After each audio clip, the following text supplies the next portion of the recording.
Your host, Agrode, currently Witness 12 on the Steam blockchain. You are listening to the Minnow Town Hall. It is 9:04 p.m. on April the 29th. This is MSP Waves Radio. I'm excited to bring you a fantastic show tonight. We have WWF, which stands for White Walking Feather, and we'll talk to him shortly. I also got a non-knowledge, which I'm very excited. I'm very excited to bring him on again. So the show format, an hour up front with WWF, an hour in the middle for the people, and an hour at the end with Anon. And it should be a great show. Let me roll the intro, and we'll get WWF on here with us. We interrupt our program to bring you this important message. I love you.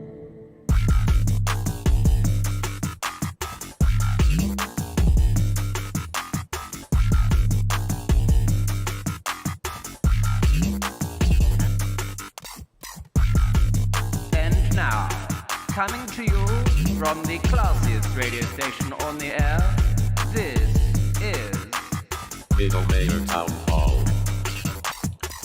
All right, like I said, I'm totally stoked to go bring on WWF. We'll talk to him right now. So WWF, I've just brought you into the air with me. I want to give a quick intro for you in case people don't know who you are.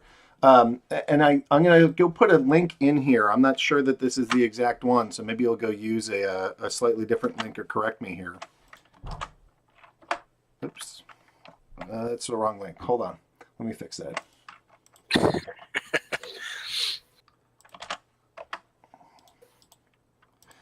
So, so this gentleman's name, he formerly would go by Rob of the Family Page. He's also known as White Walking Feather. He goes on Steam by @WWF.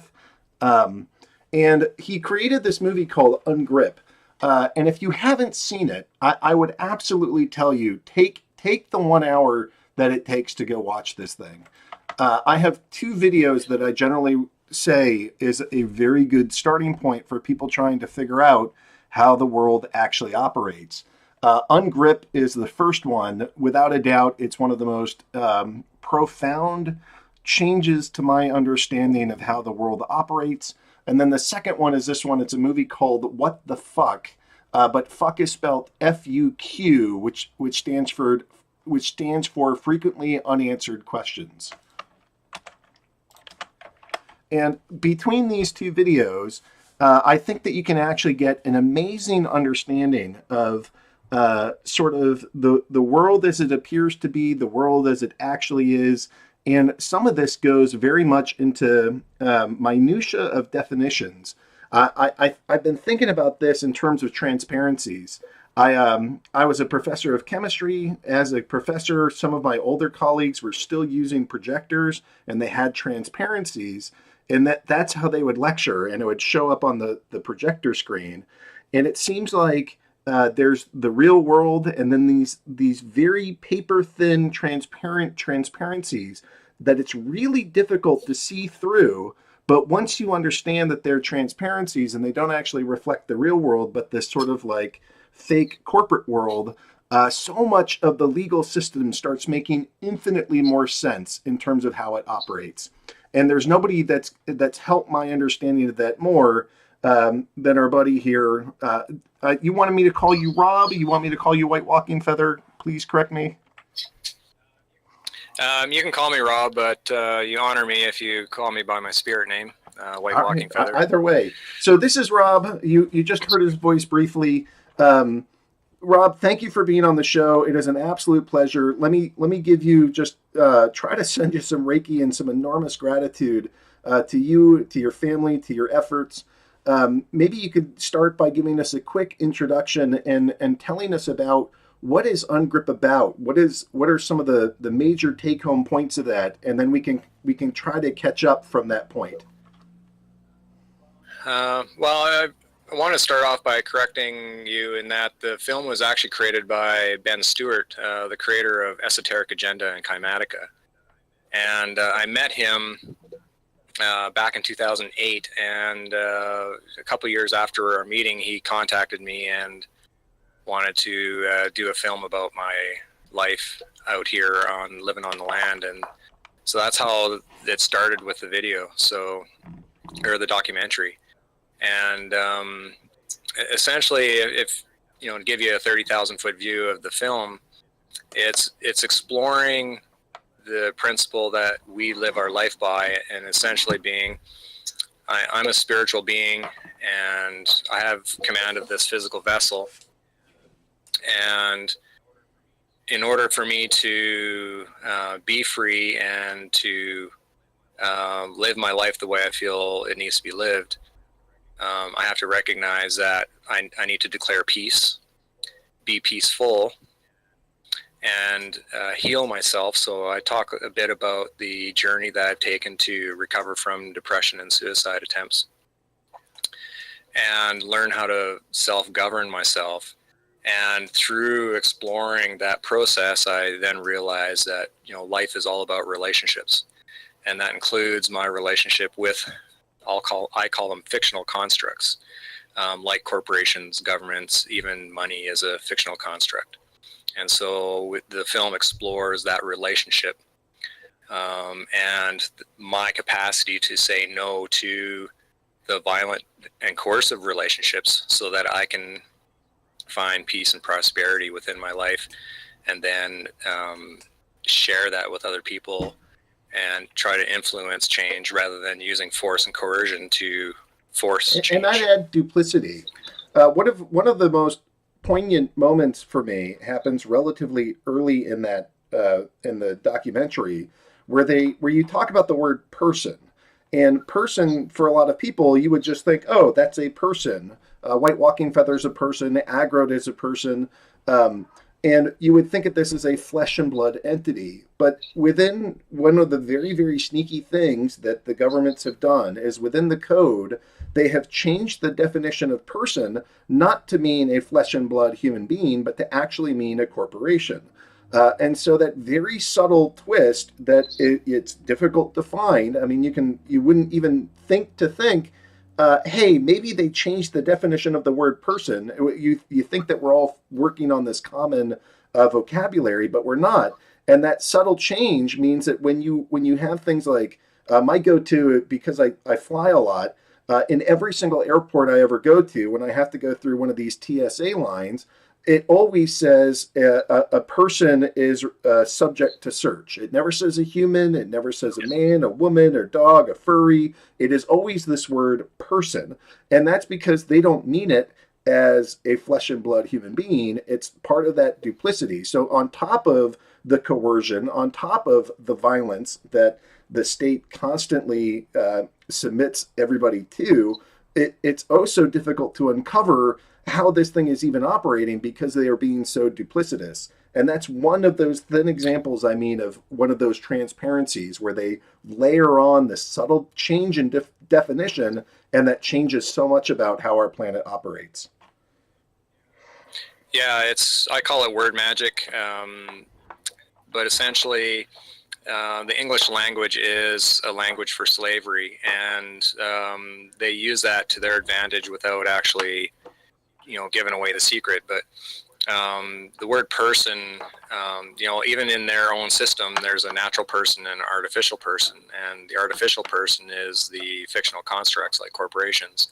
And the natural person, they want you to assume is our flesh and blood. But essentially what it is a body without a mind or a heart.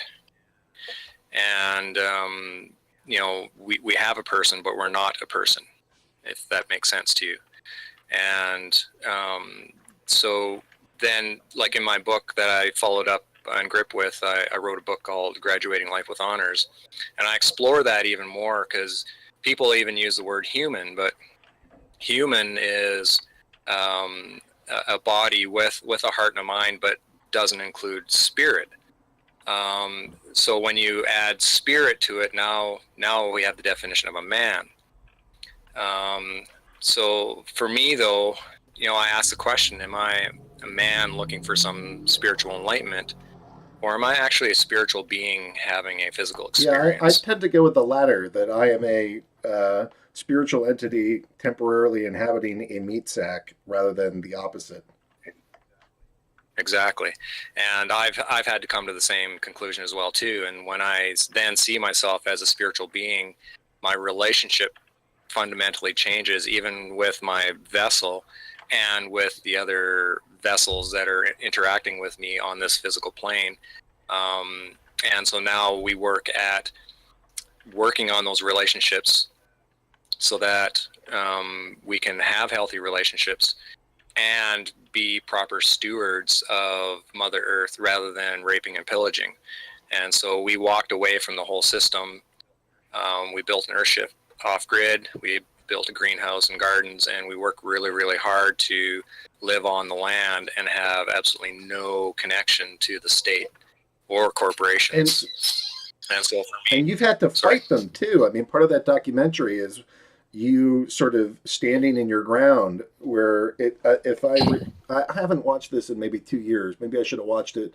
I didn't have a lot of time between when we figured out that this was happening. I probably should have watched this again. But one of the points of the movie is that the Canadian government comes onto your property when they find out that you're building the property and starts trying to flex their power, and you stand your ground, just not through violence, but just by writing letters and claiming you have no authority here. And in particular, they try to get you to sign something, and that very act of signing it would have been the thing that literally gives them your consent to have the power you don't want them to have.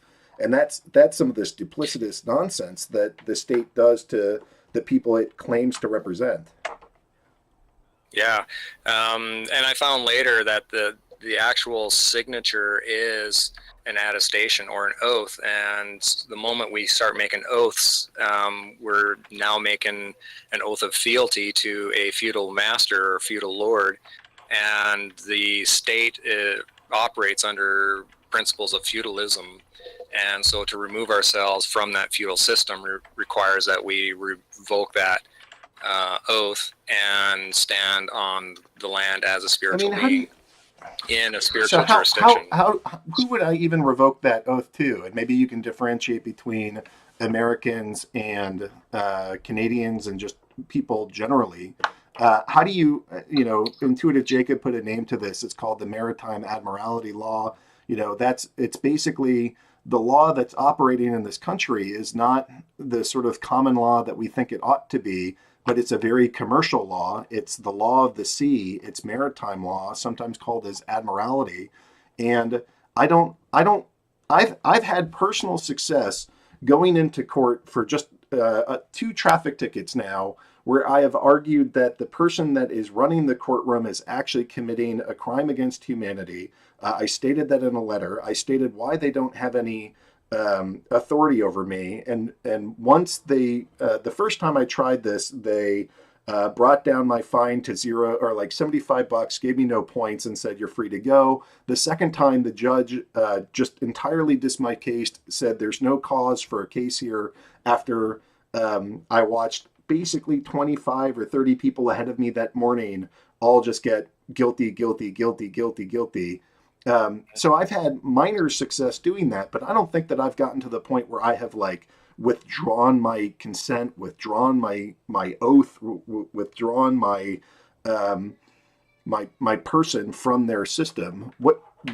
How would somebody go about doing that? Not just living off the land or something, but really like stating verbatim, I don't consent, I'm not a part of this, and you bastards can go, I don't know, pound sand. Well, like I said at the beginning, for me, the key is declaring peace and being peaceful.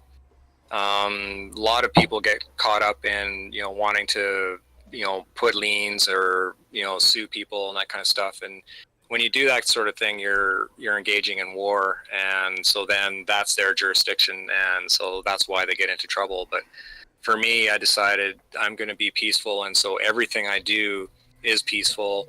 And I refuse to engage in war with them. And as a result, I made my declaration, and I sent back their property because the birth certificate, the driver's license, the social insurance number, all of those documents is theirs. It's not actually mine. And so I sent all of that back.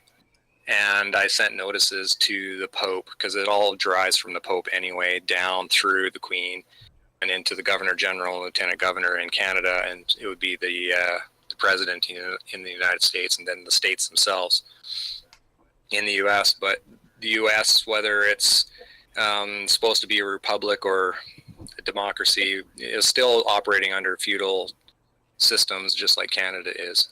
And so that was part of the process that I went through. But I needed to be able to look after myself and remove all of my dependencies first before I could do that, because we're so dependent on the state and on the corporations that we're enslaved to them. So part of this process is to be able to look after myself so that I can provide for my own needs without being dependent on them. And so that's also an important part of this process. Can you travel to United States? I mean, if you've given up your driver's license, your birth certificate, your social security number, and presumably your passport, how would you be able to travel between the artificial boundaries and the literal walls that governments often put up? Well, first off, I have no interest in doing that because I'm stewarding the land, so I'd like to spend my time here. I don't actually like traveling, so that fits for me. But if I needed to, I could find a way to do it. I would do it the same way the Queen travels, because the Queen doesn't have a passport either. But the process would be for me to give notice to all the jurisdictions that I'd be traveling through with an itinerary and exactly what I'd be doing within their jurisdiction, and get permission beforehand before traveling. And when I have that permission through each jurisdiction I'd be traveling through, then I would be okay to then make that trip.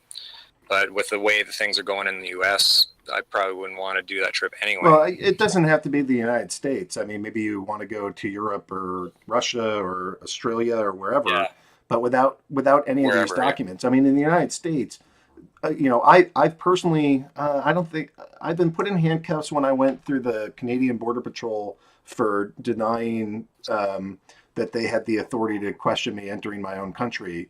But the second time, another time that I've been detained was when I was in Arizona or New Mexico. I was 100 miles from the border, and they had some random, border security thing there. And I'm like, I'm within the United States. What the hell is wrong with you people? How do you not see that this is some like German Nazi, like show me your papers identification checkpoint that is like completely un-American? But, so I'm at the point where I'm thinking, like, even if I wanted to travel in the United States, how would I drive if I'm driving and I say, look, this is my personal property and you guys have no right to this? And like, when you're driving, maybe when you're home, they've stopped harassing you at this point. But, if you were to go drive across Canada, I'm assuming you don't have license plates on your vehicle. No, and when I don't drive because that's a commercial activity. I travel, but I took a train ride across the country last summer to Toronto and then Windsor without any ID, and it did just fine. I haven't actually been in a courtroom in over 10 years. I don't go to their courts anymore. If they want me in their court, they know where to find me. They can come and get me. About a year and a half ago, I had a Canadian military helicopter come within 20 feet of landing at the end of my driveway. And so I sent a letter to the Minister of Defense and the Prime Minister and the Queen. And it kind of blew me away, but about a month and a half later, they sent a letter back to me addressed to my spirit name, which I've never seen them do before, and apologized to me 3 times and established a 5 nautical mile, 1,000 foot no-fly zone around our domain. So for me, I know that they recognize the spiritual authority that I'm standing under, and it trumps any of the fictional constructs that they've created in order to hoodwink people into behaving and interacting within their feudal system. So how do you think that I guess it seems like there's evidence that they trust that authority. Are there other ways that you've seen it where your authority has been sort of honored or protected or held higher than, like that almost seems like who sent the letter? This is kind of fascinating. Who sent the letter? Was that the Queen? Was that the president, a defense minister? Who sent it? The letter came from the secretary for the Minister of National Defense. I mean, that counts, right? Like that. Absolutely. Absolutely. And when I had some friends in the military, and when I talked to them about it, they said, yeah, good for me, because based on what their knowledge was, that isn't normal protocol for the Canadian military to do. So, you know, I caught them doing something they shouldn't be doing, and I have photographs to prove it. And they had no choice but to back down. The other choice is that they murder civilians. I mean, we've seen things like that. Like, what do you think would cause them to honor that error that they've made, as opposed to just like, all right, we've had enough of Rob, kill this guy? Okay. Based on my comprehension and the research I've done, citizens, if you're holding some of their documents, you are a participant in their war, so you're viewed as a private or some sort of military personnel. But because I'm out, I'm no longer a citizen, I'm no longer a part of their military, and as such, they are bound by the Geneva Convention, and they're not allowed to hurt civilians. In fact, they're supposed to protect civilians. But the problem is that there's no civilians in the world anymore, or very few of us, and that's why they can go into countries and mow down millions of people. And so if we can remove ourselves from these participating in their wars, then the amount of people that they can actually attack start to diminish, and they then have to stand down because they'll be held accountable for that kind of stuff. How did you get involved in this? Like, this is pretty phenomenal stuff. I mean, I think that some of the people that I've liked the most and cared about the most sort of in this movement have been in that peace set mind, have been in a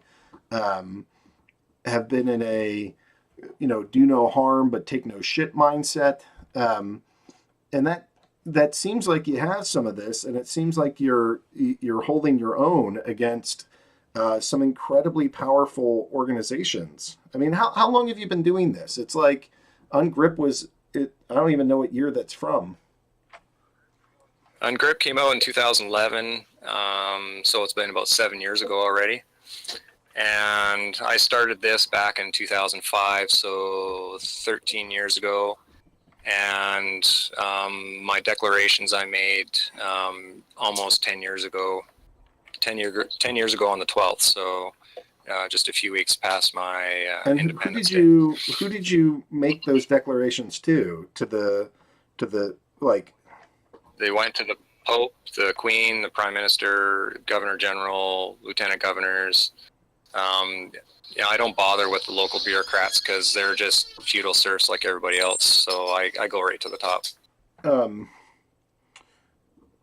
And did you get responses when you did those declarations, or did they just ignore them? Their response is silence, because that's an international covenant. So under international law, if you give notice to other sovereigns and they don't say anything, then they agree to what you're saying. But if they disagree, then they have to then give notice. So in the UN, for example, if one country wants to do something, they'll send notices out to all the other countries. And if nobody says anything, then they have consent. And so the legal principle behind that is silent acquiescence. So if you don't say anything, you say yes. And that applies to people as well, too.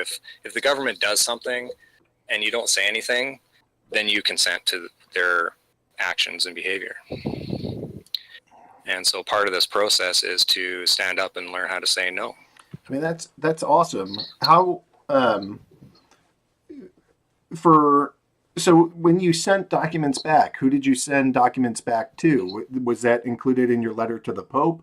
Was that included in your letter to the Canadian government? Like where did you sort of like say I'm rescinding all of these things? You can take them back, and I'm still kind of stuck in the logistics. Sorry if that's a little bit boring, but like how do you actually do these things? Logistically, I sent the documents that I had back to the departments that issued them. So, for example, the healthcare card went back to Alberta Services. Social insurance number went to Canadian Services. I can't remember. This was like 10 years ago now, but that's essentially the process that I went through. And that was then accompanied by the supporting documentation to let them know that I refused to provide service for them, because that's part of the feudal system, is that you can actually remove yourself from the feudal system and have all the tenures canceled by refusing to provide service. And so part of that process is to then put them on that notice. Where did you find that? Like, where do you find that we are still part of a feudal system? And then where did you find that, like, in a feudal system, I would more or less think you are the serf. You don't get a choice that you're the serf. You're just simply the serf. No, actually, that's not true. You do have a choice. It's a free will choice. And and we all make that free will choice whenever we apply for or register for things, because that's why they ask us for a signature. Nobody can force a signature from you. And when you do that, then you're a feudal serf. Now, you can read Blackstone Commentaries, which was written in the late 1700s, explaining British law. But there's also a book that you can get online off Google Books called A Treaty on Copyhold. And if you read that book, it's a tough read, but it was written in the early 1800s. But it explains exactly how our system works today. And it's all about the feudal system and copyhold and feudal tenures and all the using the feudal terminology. The only difference now versus then is that they don't use this terminology, feudalistic terminology. They've changed the terminology because of their capacity to use wordsmithing and word magic kind of thing. So that book is where I found out that if you talk to a court and refuse service, then they have to then cancel all the tenures and set you free. All right, I gotta go read that. How did you? Okay, so one of my other thoughts here is that, like, the framework of law, like anything that's done in fraud, can't be held legally against you. I don't quite know how I'm supposed to go say that, but any of these actions that they're taking under kind of fraudulent assumptions or fraudulent actions, I don't think that with the legal framework allows that to sort of carry merit. And so one of my questions is, like, if I go and I pay to register my vehicle, and when I've done that, I don't necessarily think that I have given my blood oath to go support and give my services to the government or whatnot. How? There's not full disclosure. It's not clearly explained. How do they justify the fact that they are arguing that we've given consent to be serfs in a feudal system when it's all under fraudulent means or devices? Or I think you get the question. Yeah, I understand what you're getting at. And for a good part of my research, I kind of felt the same way you did too. But in the end, I'm responsible. I'm 100% responsible and 100% accountable for everything in my life. And if I want to participate in their system, it's my responsibility to make sure I ask the right questions so that I can become fully informed of the terms and conditions of the agreements or contracts that I'm entering into. And, the information's all there. It's a matter of us going and getting it and comprehending what they're talking about.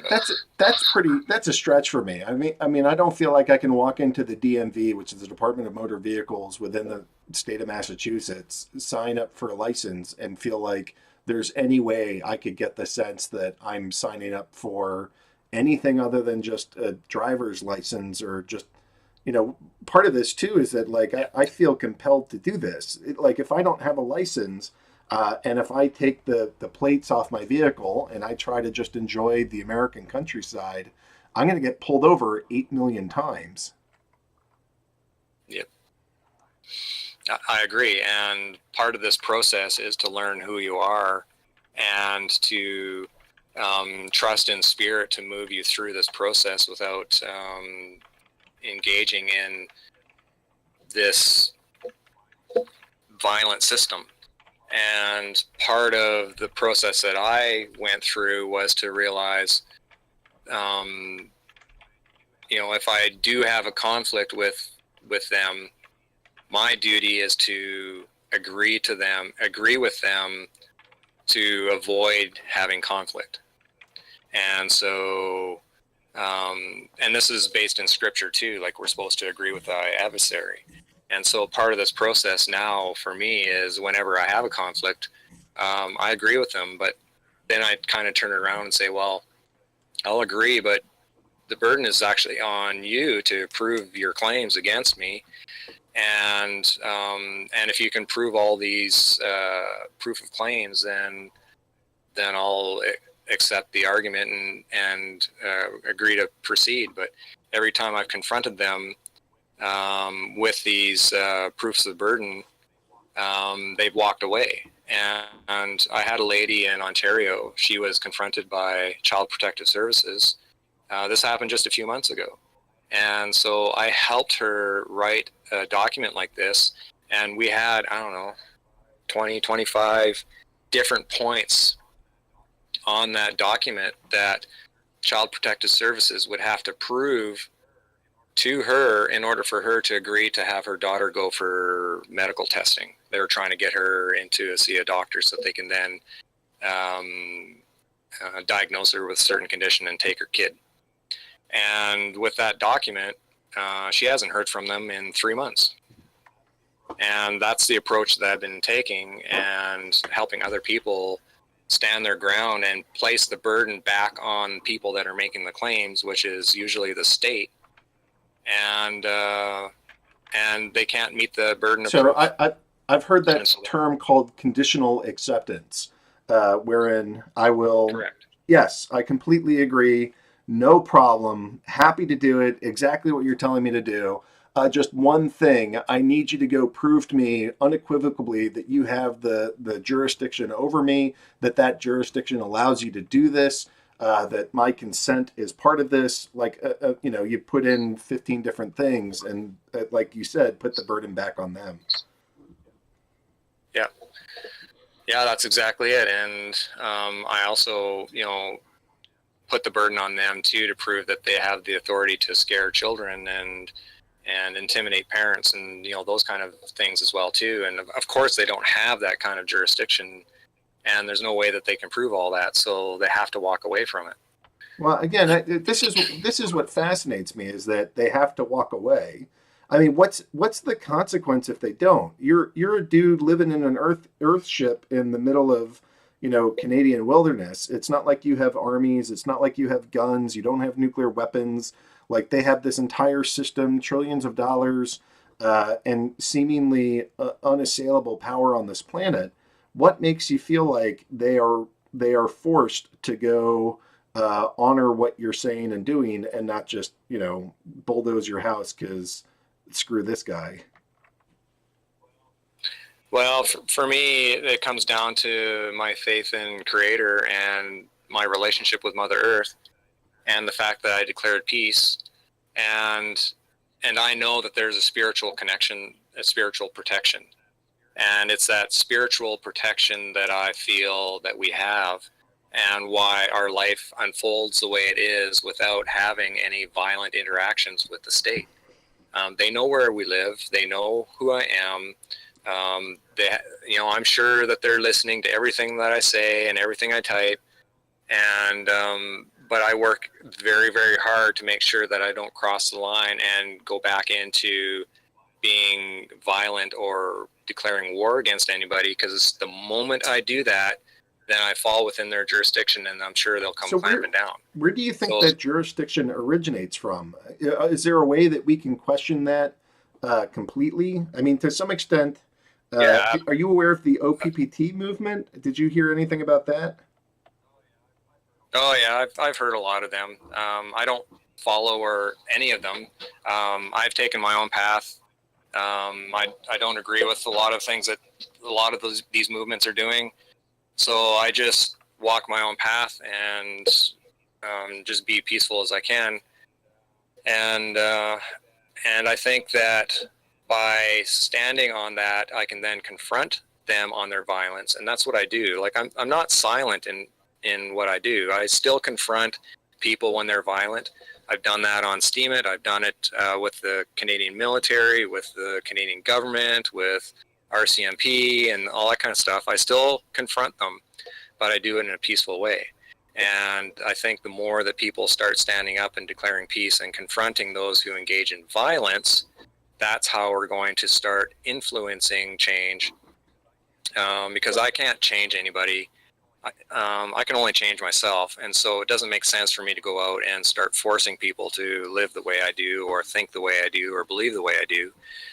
So instead, I just walk my path and share my story. And if I can then influence people to then consider a different lifestyle and a different way of living, and a more healthy way of having relationships with people, then if I can influence them to make changes in their life, then my life has been worthwhile and well worth But living. I want to smash the state more than that, and I don't mean that necessarily in a violent way. I mean, this group is called the Peace, Abundance, and Liberty Group or Network. I do really want peace, but I feel like my rights are so infringed upon, and I don't mean my constitutional rights. I often think that Constitution is a legally binding contract, and in order for it to be a legally binding contract, I have to be a signatory on it. Otherwise, I'm not part of that. Yep. So I'm not talking about my constitutional rights, because I don't have any constitutional rights. What I have are sort of my God-given or eternal essence, or some kind of right that's instilled in me by my creator, not by any of these assholes claiming to be the powers that be, or are in charge, or have jurisdiction. And so Nathan K. was asking me, tell us more about that movement. The thing that I referenced is a group called the One People's Public Trust. They basically are arguing that back a long time ago, the church claimed that they're the vicar of Christ. Everything that was left behind on this planet is theirs. And sort of that silence is consent methodology, it stood sort of uncontested for a long time. And the argument that OPPT made was that they went in, legally contested that, and they basically foreclosed on that system. They were never given a response back, which basically means silence is consent, as White Walking Feather mentioned. And so their argument was that these corporations and that entire system has been foreclosed. And maybe I've been seeing changes related to that since 2012. I don't quite know, but when I'm so impressed by White Walking Feather's story and his sort of individual achievement. I want to know, how do we level that up? How do we get from, I as an individual have been able to go stand down the local government, stand down and get a letter of response from the Minister of Defense. I've been able to, or you've been able to, like, stand down those entities. I want to go the next step of saying, you guys have no authority. You have no right to exist.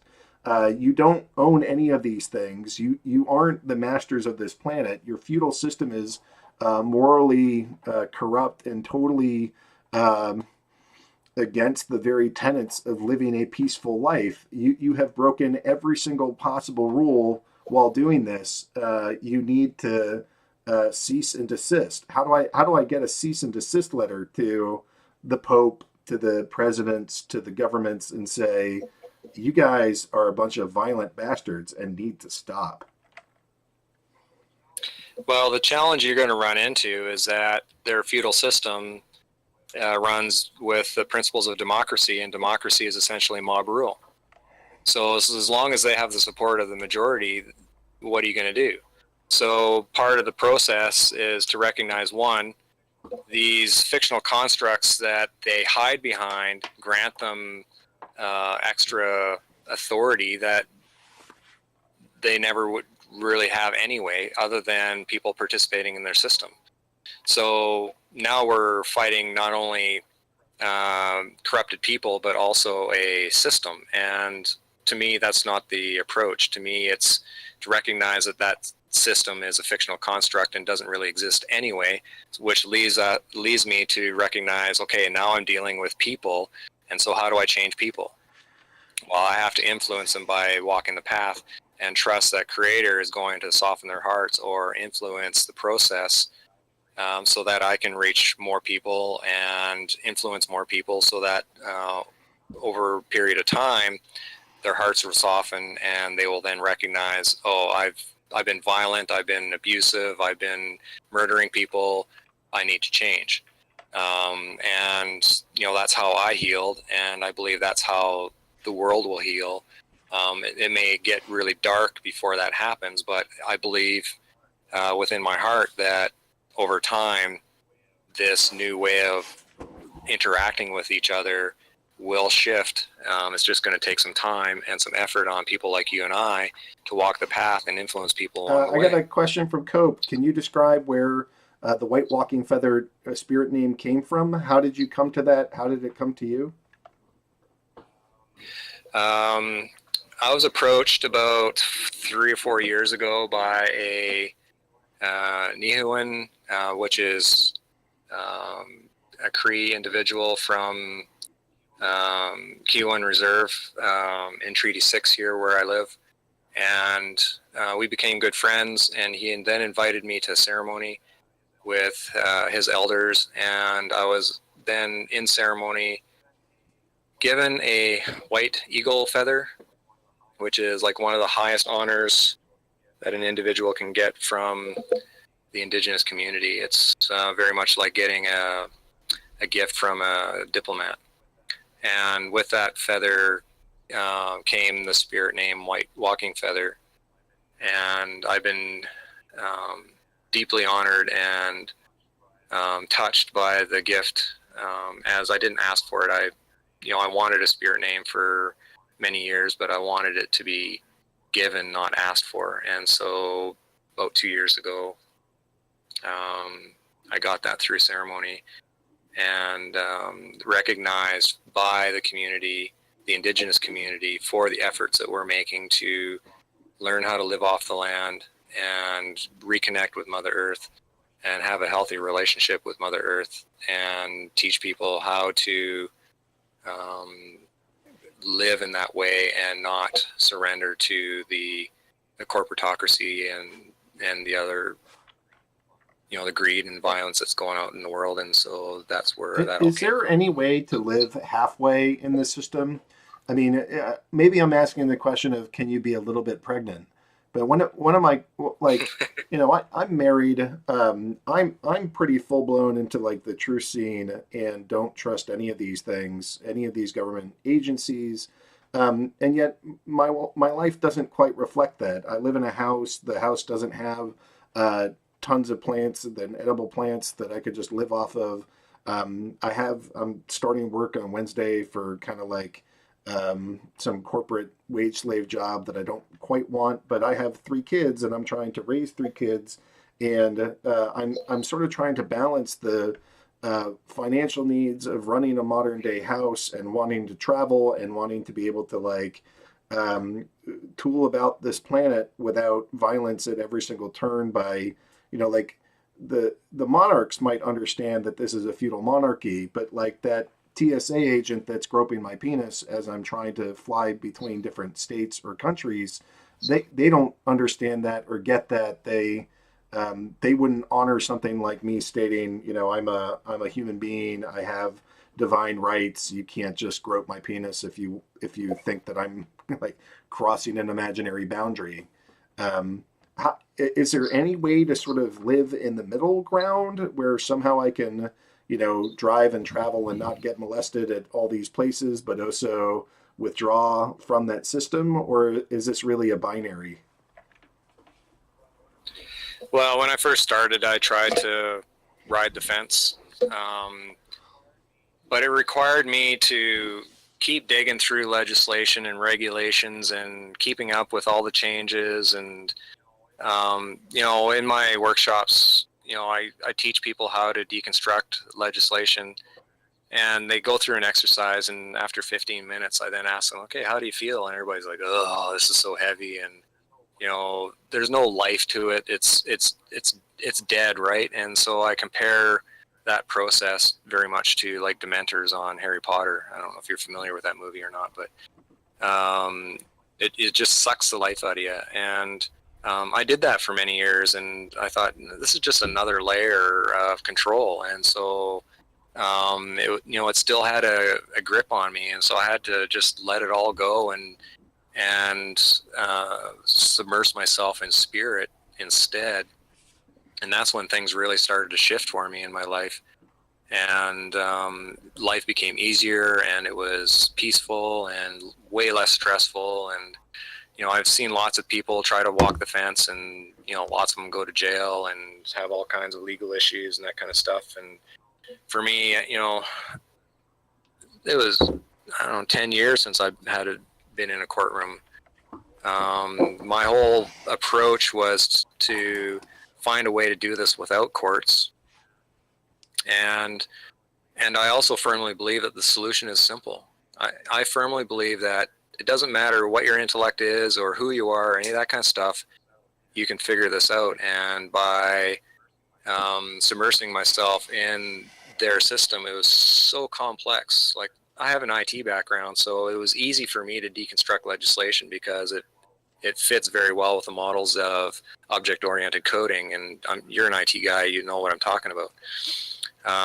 So for me, I recognize that this isn't for everybody, so this isn't the solution. And so I've really moved into the spiritual realm to find the solution there, and I'm pretty convinced that I've found it. And that's the root of the message I've been sharing for the last 5-6 years, because I believe that's where the solution rests. And the solution is both accepting, having a declaration of peace. Like, what about just simple things like a bank account or a credit card? Like, if you really walk away from everything, how do you transact? How do you have commerce? How do you get food? Do you run business, or do you engage in commerce? Do you literally get everything off the land in your acreage, and then would you pay taxes on that acreage? Like, again, I'm still stuck on some of the logistics of what that looks like entirely. Yeah. I'm completely out. I don't have a bank account or a credit card or mortgage or line of credit, or I don't even have a cell phone. And my wife stayed in the system to protect our 2 kids while I was trying this out, so she still has a bank account.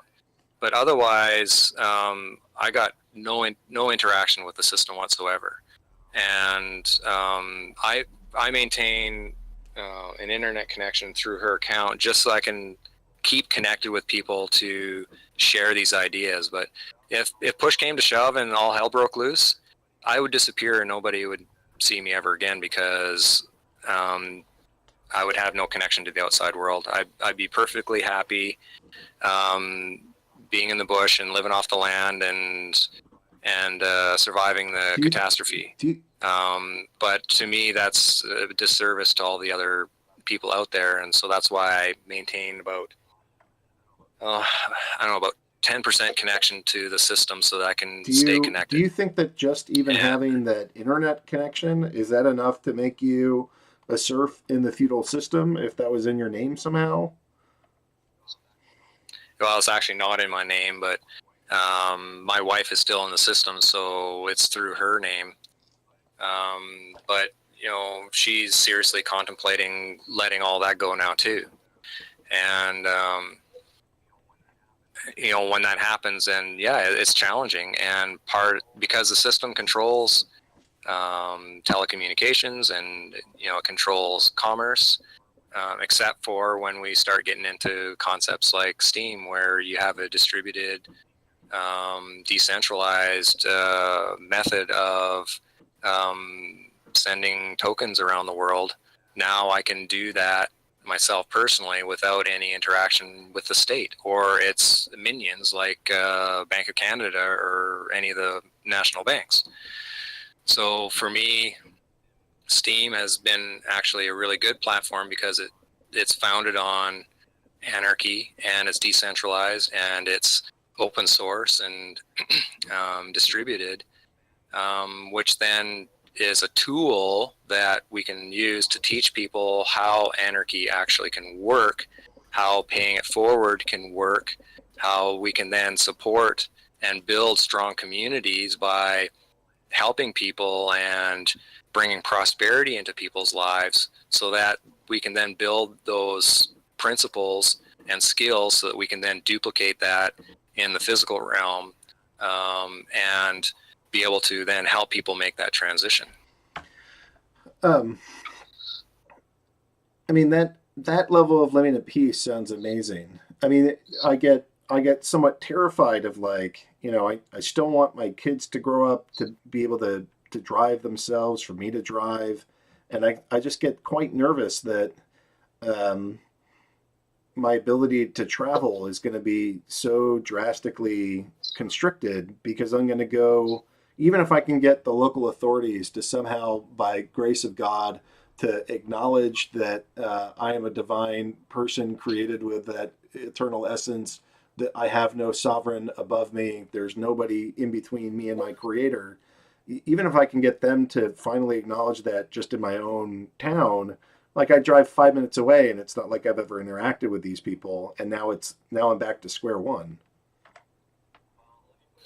Well, let me put it this way. We have a big problem. And for me, I'm willing to make significant sacrifices in order to solve that problem. And let's face it, I walked away from a lot of benefits and privileges. And part of this process is to take back my power and authority, so I'm not giving it to anybody else. And then when we can learn how to self-govern and really handle the power and authority that Creator gave us, then we'd be in a position to then form a new relationship where we can interact with one another in a peaceful way, rather than living in fear and surrendering to the state because, well, I want to be able to do this and I can't do this unless I surrender. And for me, the surrender was to surrender to spirit and let go of a lot of the benefits and privileges that we currently enjoy, so that we can go back to building a new foundation that is based on peace and freedom, rather than one that's based on slavery and Are servitude. you familiar with the work of Judge Anna von Rietz? Do you? Yes. So her basic claim is something like, since the Civil War, and I'm sorry that this is America-centric, but since the Civil War, we actually might have had a de jure government at one point operating in this country and in this physical location. And then during the Civil War, there wasn't a quorum. And so the entire government basically folded itself into a corporation, and has since been operating by claiming to represent that corporation, or the corporation is representing that de jure government. Do you think that there's any possible claim to like trying to backfill some of those actual de jure positions and stating things like, hey, by right of last man standing, there is no governor of Massachusetts. There is a corporate governor claiming to represent them, but I'm going to go declare myself governor and then start writing letters telling everybody to vacate the state house. Their services are no longer required. Yeah, the challenge I have with people doing that is that you're holding an office which is a military post, and you're still at war. So, even in the film Ungrip, we put in a quote from a U.S. Supreme Court that said, the people of America are sovereigns with nobody to govern but themselves. The problem is that nobody knows how to govern themselves. So before we can fix any of the system problems, we need to be able to fix the capacity of an individual to govern themselves. Otherwise, we're going to end up in a revolution where we keep repeating the same process over and over and over again throughout history. And I want to break that cycle by recognizing that the cycle is the system's broken, let's rebel against it, we'll put in a new system, but it's exactly the same system we just rebelled against, and in another 250 years we're back at the same place. So what's the root cause? For me, the root cause is people don't know how to govern themselves and live in peace. So let's focus on working on peaceful relationships so that we can then break that cycle. And so when this system does collapse because everybody's governing themselves, we don't need to put in a new system because we already know how to govern ourselves. We don't need a system to do that. What about things like so I think I'm an anarchist and sort of at the border of libertarian. I'm actually not against all government. There's parts to government that's actually pretty convenient. But I do get nervous around things like, if we have a completely anarchist society, I could somehow see that we could all function within our own house and function with a lot of elements of commerce and do that peacefully. I do wonder about things like water and air and sort of community resources that are constrained and conflicted. This is part of me being a chemist. And as a chemist, I think about equilibrium all the time. And I'm trying to think about you're going to have some constrained resources. How do you, what is your opinion on how to handle peaceful relations and self-governance when it comes to, a well is on a physically restricted area. That well might provide water to lots of different homes. Can that be monetized? Can there be commerce? Can there not be? How does your value of self-government function in that sort of constrained resource environment?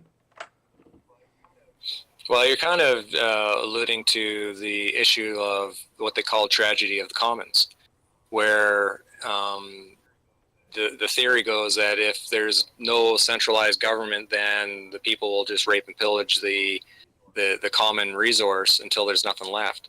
But I've also found research where they've proven that actually it's the other way around, where people that share the commons actually will start working together to make sure that it isn't rape and pillage, and it's actually the governments that are doing the raping and pillaging.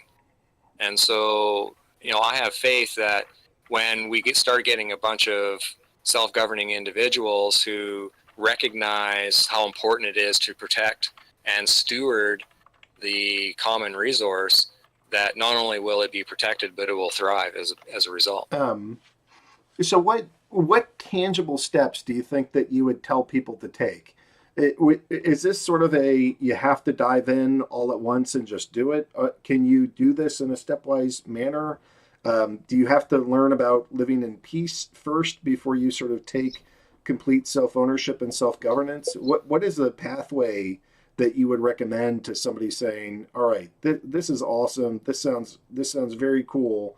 How would I go about either the mental preparation, the physical preparation, the spiritual preparation, and then what concrete steps would I take? Well, for years I taught about the fictional constructs and tried to teach the intellectual stuff. And I'm to the point now where I'm realizing that the root cause is found within ourselves, and healing the trauma and the the baggage that we've been carrying around for so many years. We've had so many generations now that really don't know or recognize what a healthy relationship looks like. That is the first step.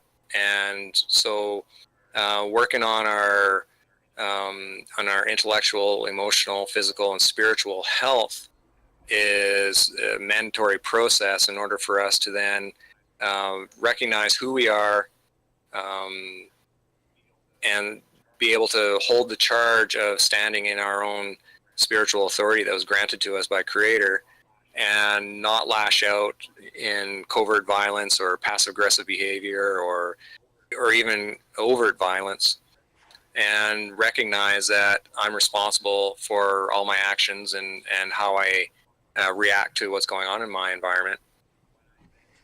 When I then reach that level of health, I can then start seriously contemplating removing my dependencies, because now I'm working at being independent emotionally, mentally, physically, and spiritually. And when I achieve that, that's when I can then start, removing the relationships that are violent and coercive in my life, so that I can then live in that peaceful state of being. And then I can start working on building interdependent relationships. And that's where the community building, the clans, tribes, those small communities that start to form when we start getting a bunch of people who are independent and interested in building those interdependent relationships. Do you think that's going to start online first? Do you think that starts in physical communities? I mean, I to some extent, again, I'm a distant discipline of your work. So I think this Peace, Abundance, and Liberty Network is highly reflective of some of what you're sharing here, that it comes from a spiritual place, an emotional place, and a mindset change from accepting violence inherent in the system to living peacefully. So I've started my path along that approach, or along that guideline, has been to create an internet-based digital homestead. Do you think that has enough? Does it have the legs it needs to carry it into the next stage? Do you think it has to start physically? Like, I got to go change my effort to go knock on doors and start being like, hey, let's figure out how to live peacefully together. Like, how do you think that this thing grows best to help us change the surface of the planet around us? Yeah, I've tried knocking on doors, and that doesn't work, because now I'm pushing it on people, right? So over the last few years, I've actually taken a step back and allow people to find me rather than me find them, because when they find me, then I know they're ready. And the vast majority of them have been online, and I've actually had more success on Steam than Facebook. I created the Stewards of Terra Matter to encourage that as well within the Steam environment. So I was looking for people who are, working on their spirituality and health and living off grid or homesteading, that sort of thing. And since I've done that, I've actually had people physically moving into our area here. And the community in the last 6 months is starting to form within just a few miles of where we live. And I feel that spirit moving people to resonate with the work that we're doing and want to participate. And so, I've told people, no, you can't come live off our land.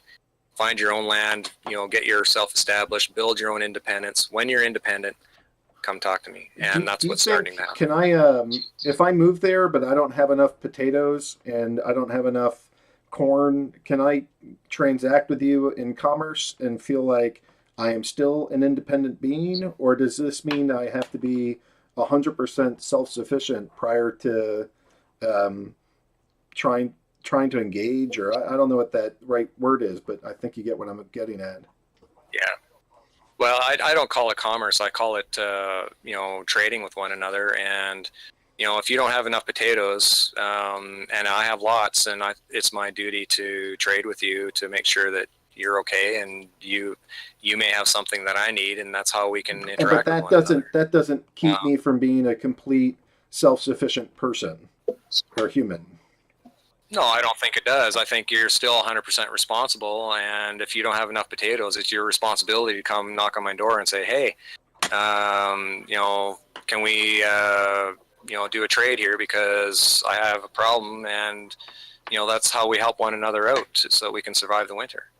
And that's part of what community is. That's part of that interdependent relationship, is recognizing that we each have skills, and if we have a lack in one area, we can augment it with our skills in another area to help one another. So one of my next questions would be, when the founding people came here, I basically think that there's two potentials of what happened. One was that this entire thing was a state-sanctioned trip. Money goes in, and we've been under this corporate system ever since, because it was the entire founding of this was under either treaty or something. The alternative is that the people that left actually wanted to be completely independent of this system. They found this sort of inhabited place, killed a lot of people to go make their own place, and said, look, we're going to create a different system, and that didn't sort of work out. My next thought is, all right, if I want to do this, do I establish myself like right here in my town and start turning to my town and saying, well, frankly, guys, you don't have any authority over me, and sort of fight back while here? Maybe I would consider moving up to where you are and joining that community. And then a third option would be something like, I've been thinking a lot lately of getting like a container ship, turning those containers into tiny homes, and trying to do a form of seasteading. What of those three options do you think they'll work? Do you think either seasteading is an option, as just sort of like standing my ground exactly where I am in this home, or either moving? We're sort of like within the community that you seem to be founding. Which of those do you think could be successful? Well, in my view, any town or city is not the place to do it, because you are completely dependent. You completely depend on the city for the infrastructure, for power, water, sewer, all that kind of stuff, gas, and the city is essentially a black hole in regards to energy, and it takes thousands of square miles around a city to feed a city, and that's not sustainable in my view. And so that's not a place to be independent. People in the city are completely dependent, and so we had to get out of the city in order to find our independence. And so in my view, that's the only way that I can see people doing that. Now, can you survive in the city? Yeah, people are growing gardens and that kind of stuff, but for me, this is an exercise in removing dependencies, and my dependencies were identified by following where the money went. All the power bills and gas bills and water bills and food bills and taxes and all that kind of stuff. So it was a methodical process to remove all those dependencies in order for me to reach a level of independence that allowed me to then be comfortable with my relationship and ensure that if all hell broke loose, that my life wasn't in danger. What about if the teachings that you're providing drive enough people to go sort of move out to your neck of the woods? Like, presumably at some point you would have something resembling kind of like a city. No, I don't think so. There's, my view, there's lots of land. The earth can easily support the needs of 50 billion people, but there's no way it can support the wants of 7. And this is again going to require a fundamental shift in consciousness, so that we can recognize that the difference between needs and wants. And for me, because I'm a spiritual being, my wants kind of disappeared, because I really have no interest in physical acquisition of stuff, because that doesn't serve spirit. Spirit can't take any of the stuff with me when I leave this physical realm. The only thing I can take with me is memories, experiences. And so part of my goal in life now is to build as many memories and experiences as I can. And I don't need stuff to do that. I need healthy relationships. What about a plan for seasteading? Do you think that I could ungrip by forming a community on the ocean and claiming sovereignty out there? Well, that's international water, so I don't know. What does spirit tell you? I can't tell you what to do, but you have to listen to your own spirit, your own heart, to figure out what the best path is for you. I can't tell you what to do. All I can do is share with you what I've done. But if you want to know what you need to do, you need to listen to your heart and listen to spirit. Yeah, I mean, I'm definitely conflicted there between marriage and family and traditional values and trying to go do this in this system and not alienate myself any further from the friends and family that I have, and also sort of compelled to be like, what is the line, like your ability to blend in with a dystopian system is not necessarily evidence of your health. I mean, I know I'm butchering that, but that's the basic idea. Yep. Well, and I've seen lots of couples struggle because, one partner wants to do this work and the other partner wants to stay in the system. And so that causes conflict. And, I've seen lots of marriages even break up over issues like this. But I've also seen people get together because of common interests. So part of this isn't even you, but also your wife and kids. And because this is a family effort, not just an individual effort, because of your commitment to your family. Yeah. Well, and that gets me back to like being a little bit pregnant or a little bit sovereign. I mean, do you use the word sovereign? How do you self-describe either yourself, your movement, or your sort of place amongst the corporations and the those fake identities? I actually don't use labels because I believe that as soon as we label something, we diminish what we're labeling. I am that I am. I don't even know the full scope of who I am or what I am. That's part of my journey to explore, is to figure out who I am. So how can I use a label to describe who I am? So, I am that I am. And, I have many accomplishments and, I'm still exploring, I'm still learning, I'm still trying to figure it out. Still have lots of questions to answer. Still on my journey. I'm not even, through this, and I don't believe it'll be done until my vessel passes away and I start my next journey. So I can't really use a term because it would diminish who I am. Okay. This has been absolutely fascinating. This is as much joy in a conversation as I've had in a long time. It is hard to find people of like mindset that believe that firmly, both in peace, have the level of understanding that you do, the type of research. I mean, now I got to go read the Treaty of Copyhold and the what is this? Blackstone Commentaries? Blackstone Commentaries. And I also wrote a book too that came out after Ungrip, so I don't know if you're interested in that. I can provide a link for hit people. I shared it free on Steam. And the page that I'm going to share with you also has a link to a PDF that you can download the book from. That's awesome. What is the book called again?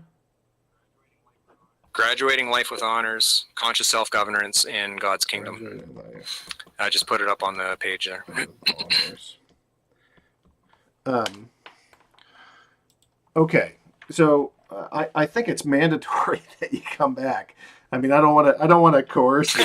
I mean, I got 45 minutes to go sort of talk to the folks in this group, and maybe some are going to want to share some thoughts about this. I know that I have a couple people that are talking about some totally disparate subjects. I see a polymask in here. I gotta open up the floor because that's part of my responsibility and my commitment to this group. And then I have a non-knowledge coming in 40 minutes or so. Hopefully you can stick around for just a little bit because I hope that some of the folks are going to have questions. Actually, if you guys have questions, and there's like a 7-second delay, so give these guys a moment. If you guys have questions that you'd like to ask on air, Will you just put a 1 into chat, and then I'd like to drag you guys in here. And if I don't see any ones, I mean the literal numeral 1, put a 1 into chat, and I can use that as a sign to drag you into live on air. If you guys have some stuff that you want to do, great. And if not, if you'd like to come on the air, can you put a 2 into chat? Because if you put a 2 into chat, then that helps me plan out how much time I need. Ron, are you actually interested in coming on, or are you just messing with me? He messes with me a lot. The moderators certainly enjoy giving one another a solid ribbing. All right, I think people have, between his one and Juan, I believe that the audience has had time. I don't know. Folks are going to have to sit with this because it's taken me years to try to come to terms with what you've shared. All right, I got 1-1. I can go bring, this guy's name is actually Claiborne. I know that everybody is Cope something or other. That's part of the culture here. But let me go grab Clay. Actually, Clay, you can just hop into the channel here. Why don't you hop in and ask White Walking Feather a question, please?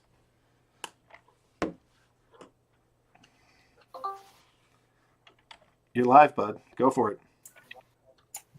Howdy. Hi there. So, I guess everything that you're kind of talking about is essentially along the lines of how I tend to view reality. So my question is how much, I know you talked about it some, but whenever you initially started making this decision, how much pushback did you get? And how much of it was just you putting it on yourself? Pushback from the state? Oh, I guess state, family, everything. When I first started, it was quite confrontational, especially with the state and my family too, because I have a brother that's a police officer, and my sister is a police officer, and my brother's wife is a police officer, and I got 2 uncles that are police officers. So family reunions are just a giggle. So a lot of the pushback came because I was still in conflict and still at war. I think the moment that I declared peace and said, you know what, I'm not going to fight anymore, that's when things really started to settle down, and I really found peace come into my life. And the relationships that were confrontational or didn't resonate with my energy ended. So I had to say goodbye to a lot of relationships. So I did a lot of mourning, but I also had a lot of healthy relationships come into my life.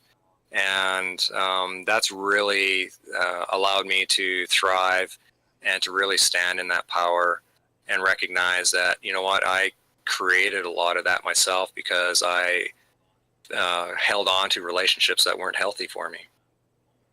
And the moment that I declared peace and set those boundaries, that's when everything really started to clean up. Can you just share what declaring peace looks like? Were you in a room shouting? I'm thinking of the Office scene where he declares bankruptcy, and he gets up and he shouts to the office, "I declare bankruptcy!" And I'm obviously being sarcastic here, but what is it? I guess it starts internally, and then it might start by stating that to other people. Is there a letter? Is it just a public announcement? What does declaring peace mean? Declaring peace is an internal resolve and surrender, and which results in establishing boundaries to ensure that I don't act against or do harm to other people. And that boundary also then protects me and says that, if somebody's going to do harm to me, I'm going to stand up and say no. So declaring peace was essentially recognizing the boundary of how I'm going to self-restrict me, and also give people notice that I'm not going to put up with people's shit anymore. And if you do violate me, I'm going to stand up and confront you on it, but do it in a peaceful way. And I do that with all relationships because I don't recognize the fictional constructs. I'm peering past the fictional constructs. I'm peering past the physical vessel and peering into their spirit and working on a spirit to spirit connection with people and having that peaceful relationship, which requires those boundaries to be in place. You see, and like this makes a lot of sense to me because it feels like a lot of this, like the struggle that at least like I've run into, is that you are like people in general tend to kind of like cling to things and still try to like maintain attachments, even though we know that they are not necessarily serving us because we think we have to, or it's like we have like some kind of fear of the unknown. Yep. But yeah. Yeah. For us, part of that was to recognize I don't own this land. I don't own the house. I don't even own my vessel. So, the actual act of ownership is a violent act because it's essentially slavery. Because our vessel is the land, and the moment we own land, we put our vessels into slavery. And that's, the claim that the state has, whether it's the U.S. or Canada or Great Britain or whatever, they claim ownership of the land, and rent is property taxes. So that claim is a violation of my vessel due to slavery. And so I've let go of all ownership, and that's also been a huge release for me and comfort to recognize that if I don't own anything, then why am I behaving like I own it? And it changed my behavior and my way of thinking and relating to people on the land. Yeah, and I know there's like some variations between like different places like the US and Canada, but I know like one of the biggest like eye-opening things for me was like just researching the contradictions and like where the law basically goes against itself. Like in the Constitution, it's unconstitutional to have an unapportioned tax, but here we have an income tax that is completely unapportioned. So it's like whenever I stop being part of that system, like I'm not going to work in that system, so there's no reason for them to tax me on income if I'm not participating. That's just kind of like my way of removing consent. But I mean, like, it feels like you took it a step further and like put them on notice that you're removing consent, where it's like in my mind, I don't feel like I have to put anyone on notice because by putting them on notice, I'm acknowledging their authority in the first place. Yeah, I didn't see it that way. I just saw it as breaking the relationship and ending the relationship so that I can mourn the loss and move on with my life, and setting the boundary and letting them know that this is the line and I'm not going to allow you to cross that line anymore. Interesting perspective. Definitely something I'm going to put some thought into. When are you hosting your next? You said that, I don't know if it's classes or seminar. Well, like what event schedule do you have? Maybe there's something that you can share with the people here. This is actually a pretty broad audience for me for a Sunday night. I think that you've generated quite a bit of interest on the server. How would people interact with you next, and how can they engage with you voluntarily to go figure out more? I used to do workshops and that kind of stuff. I quit doing that. I came to STEAM in October, and I've dedicated to dumping all of my philosophy and research onto the STEAM blockchain. And so if they want to interact with me, I have 6 months, over 300 blog entries that talks about everything we just talked about tonight. My first book, which I put the link up there, Graduating Life with Honors, is up there. My second book, Soapbox in the Forest, talks about I put together all the blog posts that relate to the Earthship and living off grid and greenhouses and gardens and all the stuff that we did. And then the third one, which I'm working on right now, is called Ungrip, which is a follow-up from the film, which has a lot of the legalistic components that I've been compiling and putting on the blockchain. And so, if people want to follow up and interact with me, Steam's the way to go, because I'm not doing workshops anymore. What I am doing, I'm working with a local group here. We're holding we held a heart retreat a few weeks ago, and we're holding a spiritual mind retreat on May long weekend at Battle Lake in Alberta. And this is a retreat to help people do the healing that I was talking about, and work through the covert violence and the intellectual mind games that, and all the unhealthy behaviors, so that we can get to the root core healing and foundations for healthy relationships. And so that's the work I'm doing right now, to help people heal so that they can then do the work that I've just been talking about over the last hour and a half now. I'd like to extend again, if anybody would like to speak to White Walking Feather, please put a 1 into chat. If anybody's looking to go speak about something separate from these topics, I'm willing to go until 11 when a non-knowledge shows up. But if you guys are interested in asking questions on air, or if you'd like to just talk about something entirely separate, please help me sort of plan for that in the last 30 minutes before Anon arrives. So, what is your Steam name? Sorry, At what was the question? WWF, not World Wrestling Federation. Yeah, White Walking. This is my Steam blog. Yeah, Steam. I'll just type it in here. That's my blog right there. Oh, LL Coop beat me to it. Yeah, this is awesome. I'm definitely going to be checking it out. Okay, thank you. Cope, do you have 2 questions that you want to go bring on air? Actually, this is Cope Mock, not just Cope. Man, there's so many freaking Copes. Just... Yeah, I'm going to go ahead and step out so somebody else can come in, but I'd appreciate the time and the answers. Oh, you're very welcome. Thanks for the what questions. What advice would you give to this community? I mean, maybe I don't know if you've ever been in the Peace, Abundance, and Liberty Network before. Yeah, actually, Penzif invited me to a couple of his radio shows a few weeks ago as well, too. Would you want to host a radio show? I don't know if you have interest in that, but I mean, you would certainly be welcome to sort of share what you're finding, what you're discussing, talk about it. I mean, I really appreciate the fact that your blog is up, and I now have 300 freaking posts to go through. But I think I'm a special breed of person where I have sort of an unlimited work ethic for these kind of things, and I'm willing to sift through a million documents to try to figure things out. And other people either don't have the time, don't have the energy, don't have the inclination, and maybe that just means that they're not ready. But it's also really hard to imagine how somebody can get ready. With the system as it is, you have to work longer and longer to make less and less while everything is more expensive.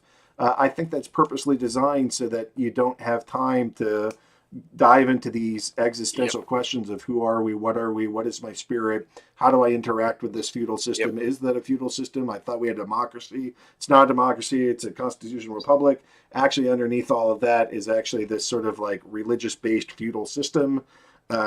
That's all really hard to get to, and it's really hard to get to when maybe you only have 30 or 40 minutes, a couple nights a week, which is part of why I think that trying to continue this discussion and try to break this down, either going through previous blog posts or going through the books that you've written and try to share some of like the key take-home messages, while also being asked questions about, what did you discover? How did you discover it? What does that lead into? How can I apply that to some of these different circumstances or situations? I mean, I totally respect, hey, I put out 300 blogs. And then I also respect the other opinion of, I can't stop my life to dive into 300 blogs because me and my family will starve. Yep. Well, let me share with you a thing that I've noticed in the last 15 years. My very first workshop was in Toronto in 2008. That's where I met Ben Stewart. And it was a 2-day workshop, and everybody's eyes were glazed over after the first day. It was way too much for them. And I only disclosed maybe 20-25% of what my workshop would be now if I was to hold it today. But in the last 10 years, I've seen a huge shift in consciousness and a tremendous capacity for people to absorb and comprehend and process this information and these ideas that wasn't around 15 years ago. And I know that the consciousness shift that's happening is accelerating. And so for me, I know that, I have faith that this is going to unfold beautifully, and I'm not worried about it. When people are ready, man, they're going to pick it up like that. What took me 15 years to figure out took people before me 25, 30 years. And what's taken people 25, 30 years before me, people are picking up in weeks now. And so I'm finding that I don't even have to talk a lot about the fictional constructs much anymore because it's irrelevant. It doesn't matter. Once we start exploring the spiritual components and that shift in consciousness starts to take place, people will just start to get it, and it will be kind of second nature, and it'll be like, oh yeah, that really doesn't matter, does it? And so then they don't have to go down the rabbit holes like you or I did. They don't have to go into those dark places of, what the global elite are doing or any of that kind of stuff, because it's irrelevant. How we live our lives, how we interact with one another, the relationships that we have, that's what's going to change the world, because we've changed our own world and we've influenced Do people you to think do the that's same. possible with so many people living in the city? I mean, if like 80% Yes, of I the world do. or something, it's some absurdly high number, live in cities. But you had stated previously that that's in direct opposition to sort of being an independent, self-reliant human being. How do you The, mesh those two thoughts? And then there's a question from the audience that I'll get the, to. the shift in consciousness has to happen first, and then the shift in our relationships will happen after. So right now we're witnessing the shift in consciousness, and I've already seen people exiting the cities to return to the land. I've witnessed it myself. It's happening. Okay, so the question that, but I guess, so the thing that would save people is leaving the city to go to the land. Is there any hope for the people that might otherwise choose to be in a city? Can they be self-reliant human beings, or is that completely incongruent with a city-based life, or do we have to redesign cities? How Well, could that? well, the cities have to be redesigned, but I also, there's coping strategies. Like I've shared with people that, there's lots of green space, river valleys, that kind of stuff for growing food. There's ways to retrofit your house in case of an emergency so you can actually survive. Because there's lots of water in a house. So if they turn off the water, you can find 50, 60 gallons of water to survive a few weeks. And I've even given people strategies, because up here it can get really, really cold in the wintertime, on how they can even survive in the wintertime in the city. There's ways of doing it.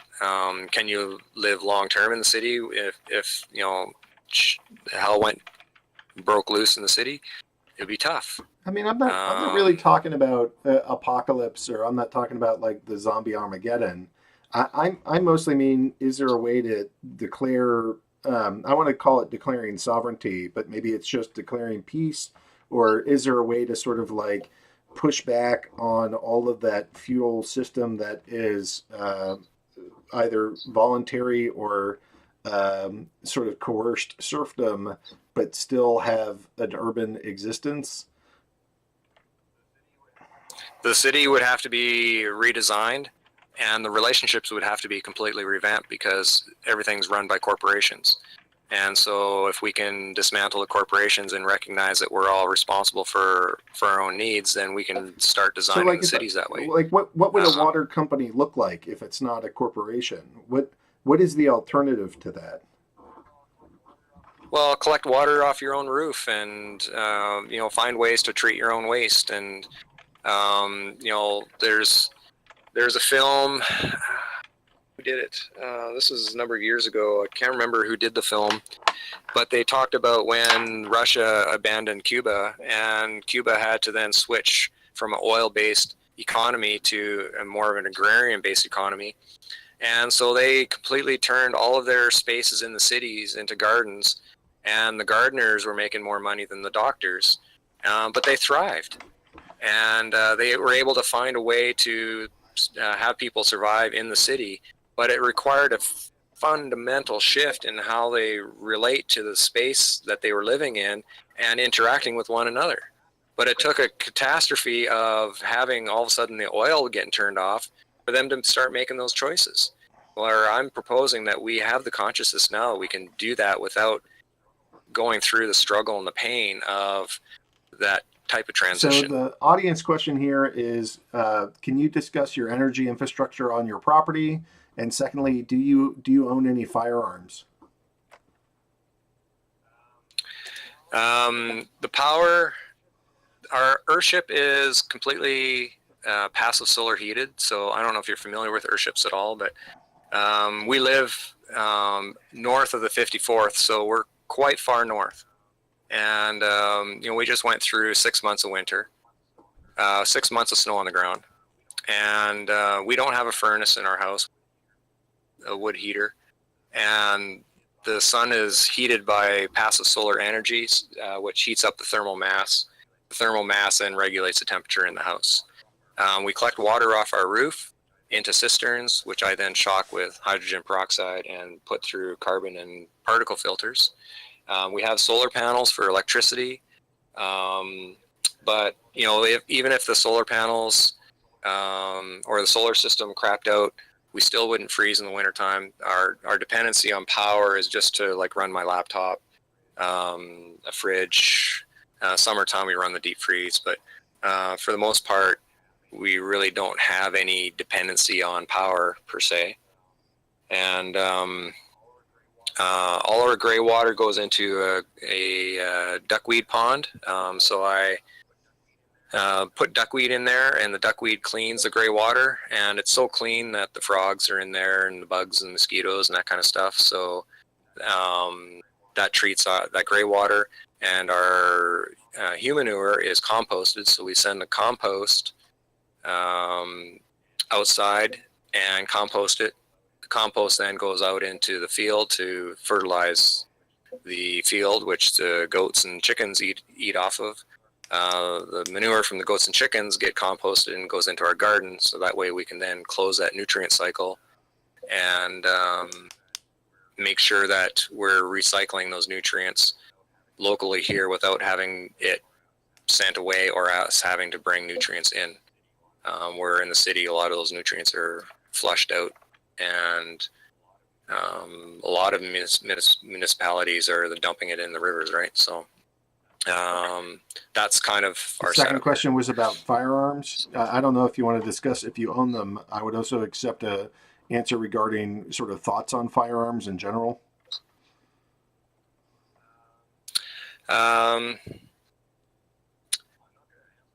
I'm not going to answer the question, but I will say that when we live out here, or when you're living on the land,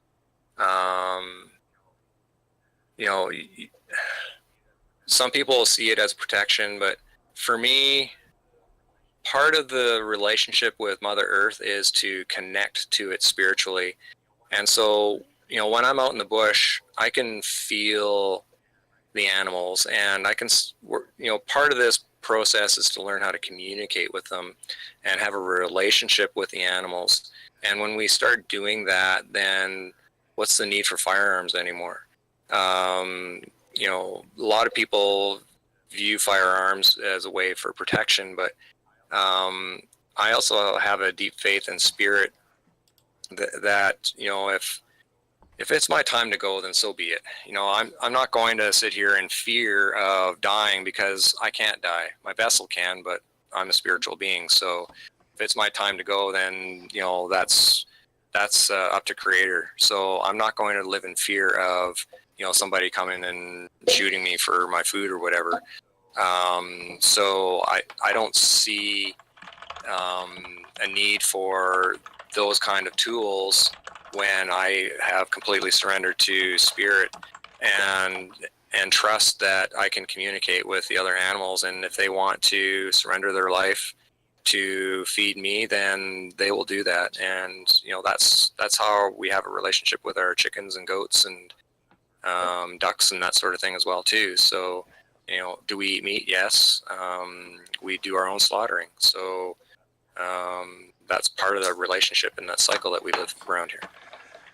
I want to go open it back up for ones and twos. If you guys are looking to go come on air and ask questions to White Walking Feather, you're certainly welcome to do that. If you would like to talk about something completely different up for the next 15 minutes, I'm open to that too. I'll share. I don't know that I would call Aggroed my spirit name, but I definitely think of my legal name is Blair Reich, and Aggroed is actually from World of Warcraft, which might not be the most saintly thing to stand on, but the term comes from if you get too close to an animal in the game, the animal might just be minding its own business, but if you then get into sort of its radius, you could disturb it so that it attacks you. And I feel very much like I was aggroed. I was like a happy Democrat, very much asleep, happy with the system, happy with the way things are, until I was antagonized out of that to sort of come back out of that slumber almost to say, okay, now it's time to go fight for something different. And I don't know if you consider yourself fighting for something different. I don't know if you can still fight for something and sort of declare peace. But I definitely feel like I'm in maybe not an actual war so much as an information war to try to get out, hey, here's the system as it exists, and this is what you've been taught, but this is how it is. Maybe it's even harmful to use the words information war, and I feel like I have to be sort of an information advocate or warrior, but that's sort of where that aggroed comes from, and I would put that as maybe that is a spirit name, but it's certainly not my slave name that I would typically think of for my legal base name. Yeah, I even surrendered the legal name because it's not mine anyway, and for me, I work on piecing for change, and I don't consider it a fight. Now that I've declared peace, I feel it's actually flowing quite nicely and easily. I don't actually have to fight anymore, and I find that things are shifting and shifted much quicker when I realize that. So, I can't tell people what to do, right? And I don't want to judge you or anybody else on what you're doing. So all I can really say is this is my view, and I respect and honor the view that you and other people hold. I may not agree with what a lot of other people say or do, and I've had lots of people walk away from my blog as a result of my views. Even some very powerful individuals who had lots of steam and supported my blog for a while, but I just can't support people that are going to do things that I disagree with, and I'm willing to change those relationships, and rather than sit there and fight. What do you think? What is there a single moment in your past that you could point to and say this is the moment, this is where it clicked? When was the epiphany sort of gotten to? And I'm a little bit worried that back in 2012 I wrote the pathway for waking up or something, And the first time you get a depression because you realize, hey, the system doesn't work the way I think it does. The second time you get a depression and it's even worse because you realize how it actually works. And I'm wondering, Yeah, can you, been is there. there a way to go through this without that? I mean, do we just have to start by teaching our kids like, hey, the world isn't what everybody around you is going to tell you that it works one way, but don't listen, kid. This is how it works. Like, besides that, is there any way to sort of avoid the double depression? Well, my awakening started with depression and suicide attempts, and I had to crash and burn and get to a point where I was faced with choice: change or die. And that surrender then opened me up to the possibility of learning what a healthy relationship looks like. And because of that, I then realized that my relationship with the state was unhealthy, and that's what then started the process that you just talked about, and realizing, oh shit, this isn't even close to what I thought it was. And you go through 6 months of absolute anger and frustration, but my capacity to recognize that and learn from it and move on allowed me to then accept that, and then, okay, now what am I going to do about it? So can people bypass that? I haven't seen anybody be able to do that, because we're breaking down paradigms that people use to function and form their life. And when you start chomping at the foundations, then it freaks people out. And so having the infrastructure in place to help them heal and work through that, so they can then come to terms with the reality of what we're actually facing, is part of the process that I've been working on. And hopefully my blog and the work that I do will help ease that transition, so that people can then move through it much more So quickly the than I did. third step of that, first one is you get a depression because you figure out you figure out the world doesn't work the way you thought it did. Step two, you figure out how the world works, and now it's an even deeper depression because it's so completely unhuman. It is this wretched system. And then the third step, I think, is empowerment, where you actually get to like, okay, this is all horrible and this is really bad, but now I can start addressing the root causes. And there's a power in um, that you don't get when you're like in the system. You have all these kind of like frivolous efforts, but you don't actually get at the root cause. You're absolutely right. And that empowerment comes when we realize that we've been giving our power away the whole time. And so we feel powerless because we don't have the power within the system, because we gave it away. But now that we recognize that the system is what it is, and we're faced with the choice, okay, now what are we going to do about it? The moment we ask that question, what are we going to do? And we start making choices and taking action, that's when we take our power back, and that's when things really start to change. And that's when we start to feel our power and learn how to live within that energy, and realize, hey, this isn't so bad. This is actually working out pretty good. And it's liberating, literally liberating. I'll get a question from the audience. What do you find to be the most frustrating challenge about pursuing the lifestyle to which you're aiming, or I wouldn't say aiming, I mean, I'd say currently engaged in? Oh, the world for a pizza. This is not convenient. Most people live in a life of convenience. This lifestyle is not convenient, and there are days where I miss, the benefits and the privileges and that kind of stuff that came with it. I miss it, and this is hard work. I'm not going to lie. This is tough work, but I feel more free, and I've lived more in the last 10 years than I did in the first 40. And I'm building all kinds of experiences, and I'm learning a tremendous amount about myself. And would I go back? No, not a chance. There's lots of things that I miss, but I'll never go back. Do you think I don't know your level of financial success. Let's say your blog blew up tomorrow and you had 500,000 Steam or something. Could you consent to like hire people to go do some of this for you, or do you think that the act of self-sufficiency absolutely requires hands-on work to do this? Like, what level can you sort of do what you do best and trade for the rest, and form sort of whatever kind of barter system you need to acquire the things? Because I want convenience.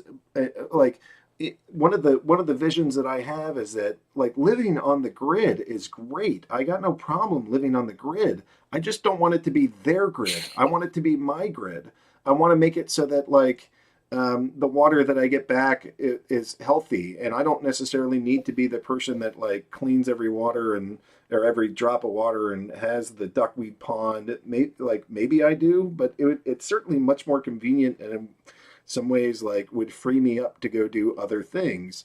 I don't want to give up the grid. I just don't want to use their grid because their grid is this feudal system. Is there Yeah. can that be congruent with the lifestyle that you're living? Well, when we started, there's nothing out here, so we had to build everything. So we built our grid. I'll call it that because it's the term you use. But we had to build it all. But now that it's all built, our infrastructure is now maturing. So the amount of work that's required is a fraction of what it was when we first started. So rather than working 30, 40 years paying off a mortgage, I put in about 5 or 6 years, and we now have the infrastructure to live without the support of other people. So there's a huge benefit to that because that tells me that 30 to 35 years of work goes to pay the bankers and other people, and 5 years goes to supporting my family. And so I've, like, getting rid of the middleman, I've saved myself 30, 35 years of work. As a result, like I haven't worked a full-time job in 11, 12 years now. So I have a lot of time on my hands, and I have a lot of time to help people. And so I've been helping our neighbor. She's just moving off grid here this week, helping her with her tiny house and her move and that kind of stuff. It gives me a lot of time to blog and share, and I coach lots of people, and I help mentor people, and that's how I contribute to the community, because I got time on my hands. I got more than enough time on my hands, and I think that's what life is all about. It doesn't actually take that much work to establish the infrastructure. So I have a mortgage on my house. Is there a way you think that I can like just tell the bank, no, I'm not going to pay this. This is you created that money out of thin air through a variety of debt notes and sort of money magic. You are not going to collect that 30 years of effort from me. Like, is there a way to do that lawfully within the system? Or, and then even if I did that, you still have to pay property taxes because you don't technically own it. I think the term is allodial title.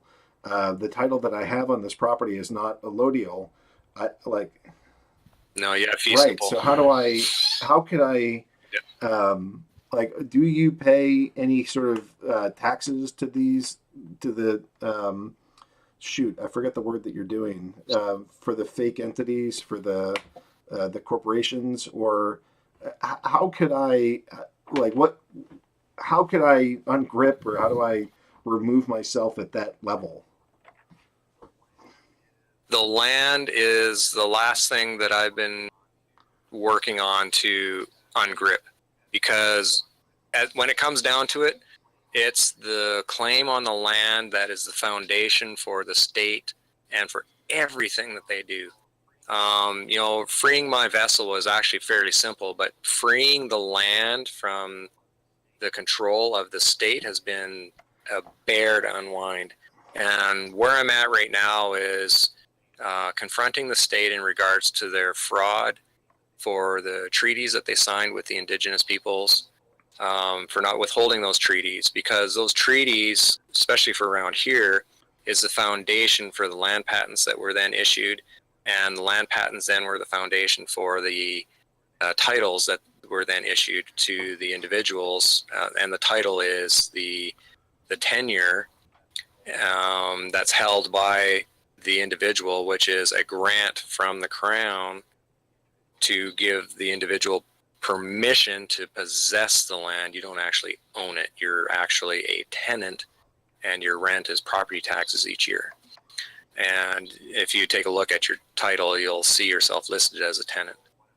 And so what I'm doing now is I'm trying to invalidate the land patents and the titles based on the Crown's fraud, because they didn't withhold the terms and conditions within the treaty, so that I can then start eroding the foundation for their claims and return the land to being free for the people to live on the land, because our bodies are the land and we are the land, and everybody has a right to the land so that they can provide for them So for their I own started needs. this conversation with the idea of transparencies, and one of the transparencies that I've had in my head for a while is that you could basically think of Gaia or the Earth. You have the planet, and then I believe that the Pope basically put a transparency around the whole thing, an imaginary boundary above the Earth, and said, all right, the Earth might be owned or this free thing, but we own that transparency, and it might be the difference of like the Earth or the planet. Again, they use these kind of like the word magic. Either Gaia is the original or Earth is this sort of overlay. One of my thoughts has been like they have created an invisible, transparent layer that they claim that you somehow give consent to reside on, but underneath it, they would have to acknowledge that, well, actually, yeah, we just built it on top of this thing that everybody recognizes as free and clear.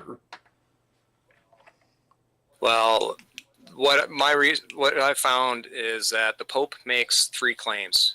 He claims all the land, all our bodies, and all the lost Is that the triple souls. crown that he wears?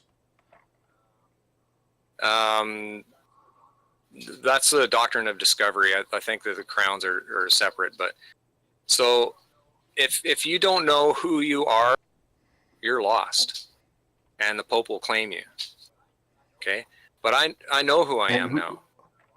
I'm no longer lost, so the Pope no longer has a claim on me because I'm not a lost soul. Which means now that I'm now I can claim my vessel, and I've done that. And so the third step now is to then use that to negate his claim of the land. But only people who know who they are can do that. And what do you think that claim is founded on? I mean, this goes back to the Vicar of Christ. Oh, right?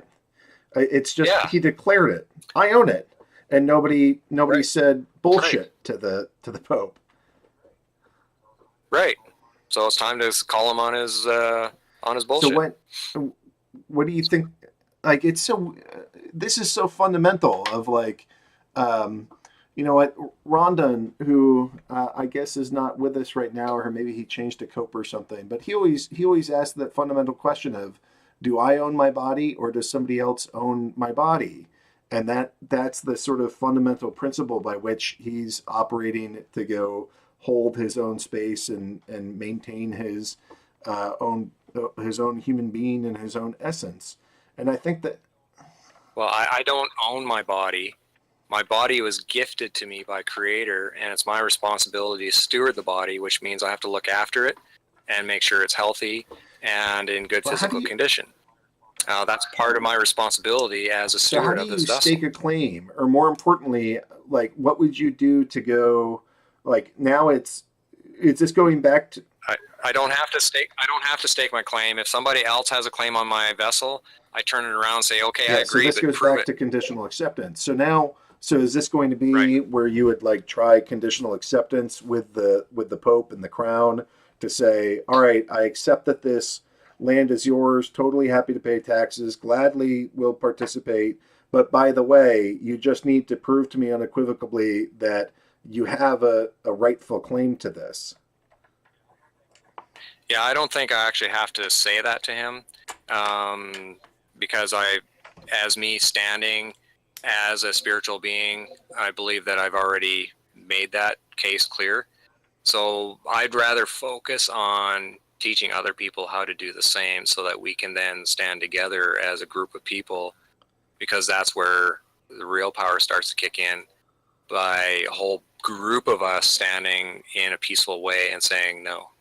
And that's when their facade will start to collapse. I'm dying for the moment where enough people are sort of awake to this to say, hey, look, we understand that maybe you had a purpose here, and your purpose here was to go try to get this community to this point, or at least that's the alleged goal that you should have had. You've failed miserably at doing that, and it seems like you have even purposely attempted to keep people from doing that to go retain all of your power.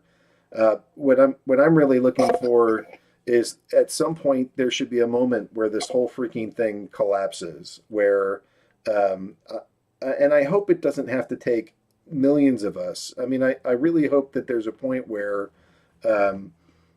folks like you, and maybe one day folks like me, are standing on that line and saying, you have no authority to exist here, and that claim is strong enough to prevail.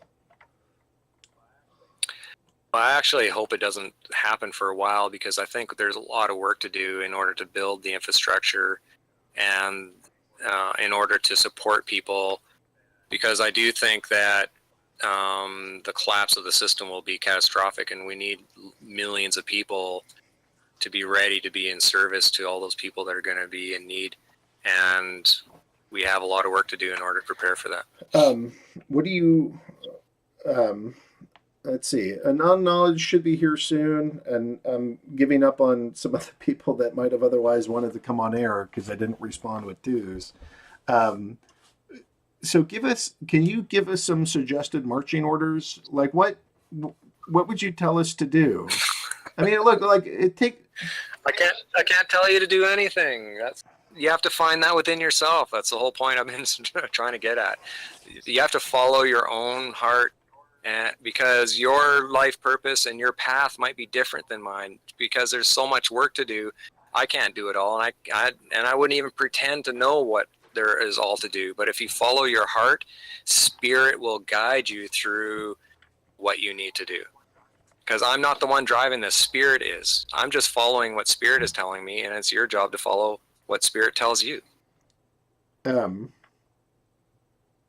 mean, that's less concrete than I would have hoped for, right? But I mean, that, look, I'm not. It's a totally valid perspective, because I do ultimately think that you're right, that this thing has to come internally, and I also think that you're right that, like, I've spent a lot of time, like after 9/11, I was like, hey. I went along with that theory of, like, the government theory for a while, and then I started questioning it, and then I'm like, holy shit, this world is pretty bad, and then I would, like, put that in people's faces, and that wasn't healthy or good. And now I'm more at that point where it's like, okay, when people are ready to hear these things, they'll find me. So I tend to agree with that. I guess I just wish that, like, follow Spirit is such a amorphous thing. I mean, I'd want to do, maybe there was like a past workshop I could point them to. I guess these books are helpful. I just want to give people steps that they can follow to be like, okay, this is the path. This is how they did it. These are the concrete logistical things. This is how I can avoid trouble. This is how I get into trouble. I just want, I just wish, I guess I want like a rule book. What's the rule book that's here? How do I fight back against the sort of fraudulent system? Maybe not so much as fighting, but protect myself and sort of claim my own territory or stake, or I'm not quite sure what the word is. It's just getting from here to there, like when being this embedded. I wish I could give you a form to fill in and sign it, and then your life is different. But I can't do that. And I think it would be terribly wrong for me to suggest that that's the answer. the answer is within you, and the answer is within the individual. And it takes a leap of faith in yourself to figure that out and do the healing so that you can walk your path. And anybody that tells you that there's a form to fill out or a process or follow these steps, A, B, C, D, and E, and then you will get the results, run, because that's not where the answer lies. You know, for many, many years, I absolutely refused to give people the documents that I use because that was a reflection of my intent. You need to find a reflection of your own intent. And that only comes from having faith in yourself and to do your due diligence and take that leap What of are the faith. consequences if I follow that, but my initial theory or my initial approach still has violence because we have so much violence contained? You know, like, as you noted, there's a lot of people that have done this that have then ended up clashing rather unsuccessfully with the state, where people are going to jail, put in jail, they've been violently assaulted. You know, like there can be some pretty hefty consequences, both financial, physical, spiritual, freedom-based. Like, Yep. I guess how do we avoid the most negative of those consequences while going through this process? Is there a guiding principle to go by? Like, how do I avoid as much of the toxic challenges of this as possible? Learn your lessons and learn them quickly, because the lessons are going to keep repeating until you learn the lesson and then move on. And all of these consequences that you're talking about is consequences for learning specific lessons. And if they keep repeating, that means you're not learning the lesson. And, you know, so I don't see these, what people would consider bad things as being bad. I just see them as, okay, I'm supposed to learn something here. What's the lesson? And it prompts me to do some constructive thinking and self-check myself and try to figure out, okay, this is what I'm supposed to learn from it, and then move on, and then I'm on to the next lesson.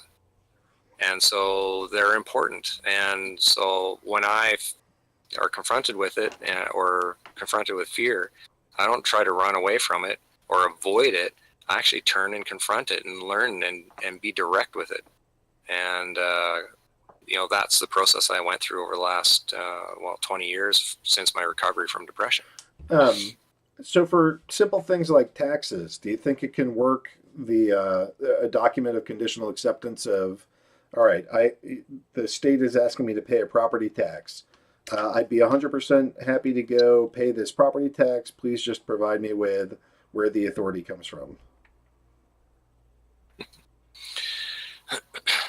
You really want me to give you an ABC? Well, no, this is trying to get at, like,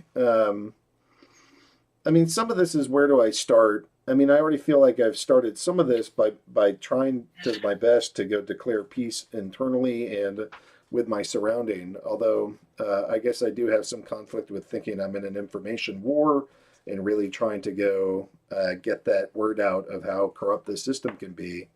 But I guess that's not. I guess I'm trying to find where this approach can have success. It's less about tell me stepwise, but do you think? Well, here's an example. Let's use income taxes as an example. Okay. If you want to get rid of income taxes, then stop working with a social insurance number. Most people wouldn't be able to work because 99% of the work out there is through corporations. Some of the work that I do privately between individuals. You know, I'll do a bedroom reno here, or build a tiny house, or, you know, do some odds and ends kind of thing. But I don't work with a social insurance number or any of that kind of stuff. I make private agreements between two people. And as a result, I haven't had a need for a social insurance number for over a decade. And so if you want to, you know, get rid of the other taxes that you're paying, then stop asking or providing for those services. I mean, that's. Like our cash flow here, for example, we live on about $750 a month, and that covers our internet, phones, and fuel for vehicle, and maybe a little bit of fuel for our generator, and sometimes we buy feed for our animals. Okay, so we went from about $6,000 a month down to $750, and we can go down to zero easily, just by unplugging all those additional things that we spend money on. I don't know if I could give up internet.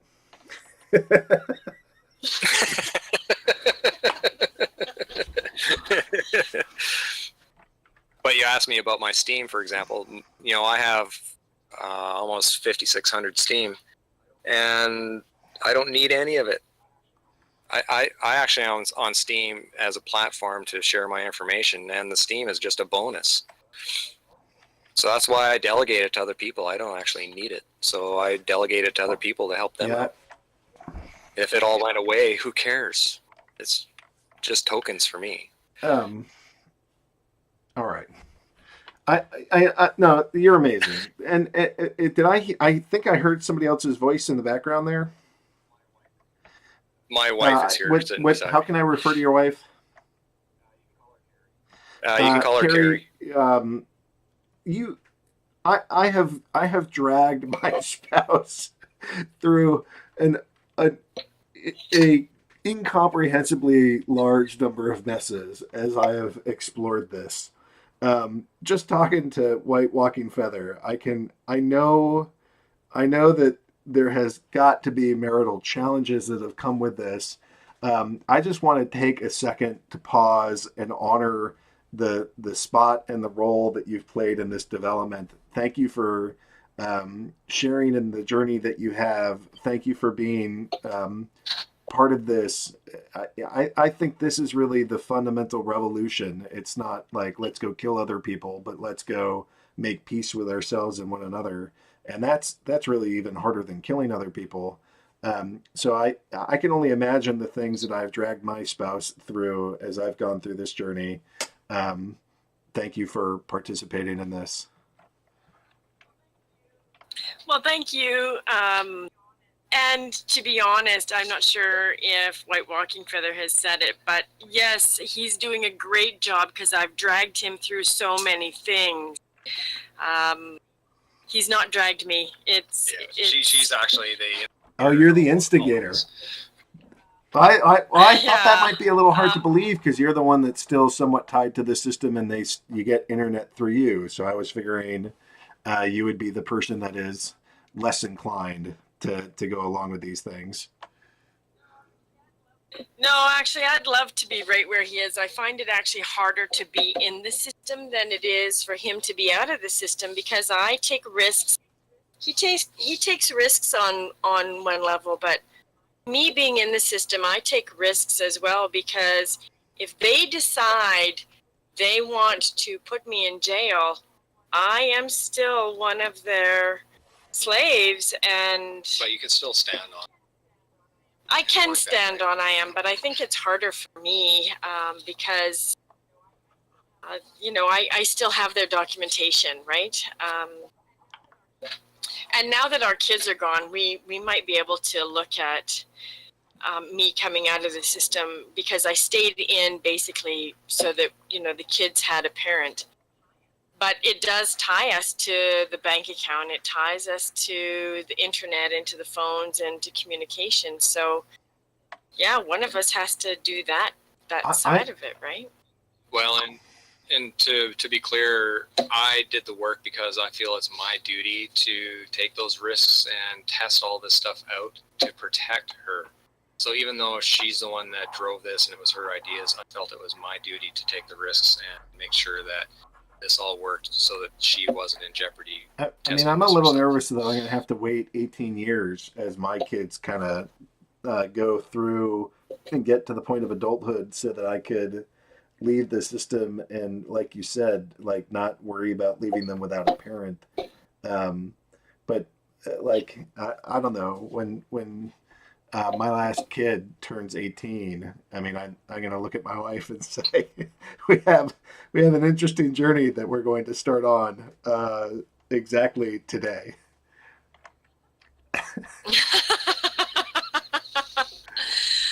And you know what it is? It's an interesting journey. It's fun, and it's, you know, you got to take it with a grain of salt, because life's going to throw at you whatever you need to learn, and everybody's journey is so incredibly different. And even between White Walking Feather and myself, our journeys are still a little bit different, because I have different things to learn than he does. And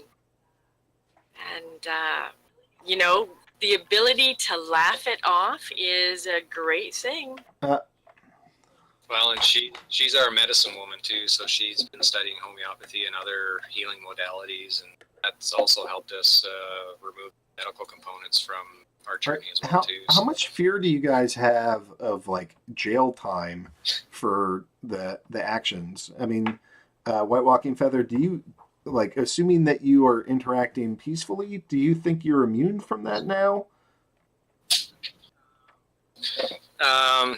Let me share you a story. I had a fellow go through my workshop, I don't know, 4 or 5 years ago, and he's young. He had a lady friend who they had a baby, and they did not get a birth certificate for that baby.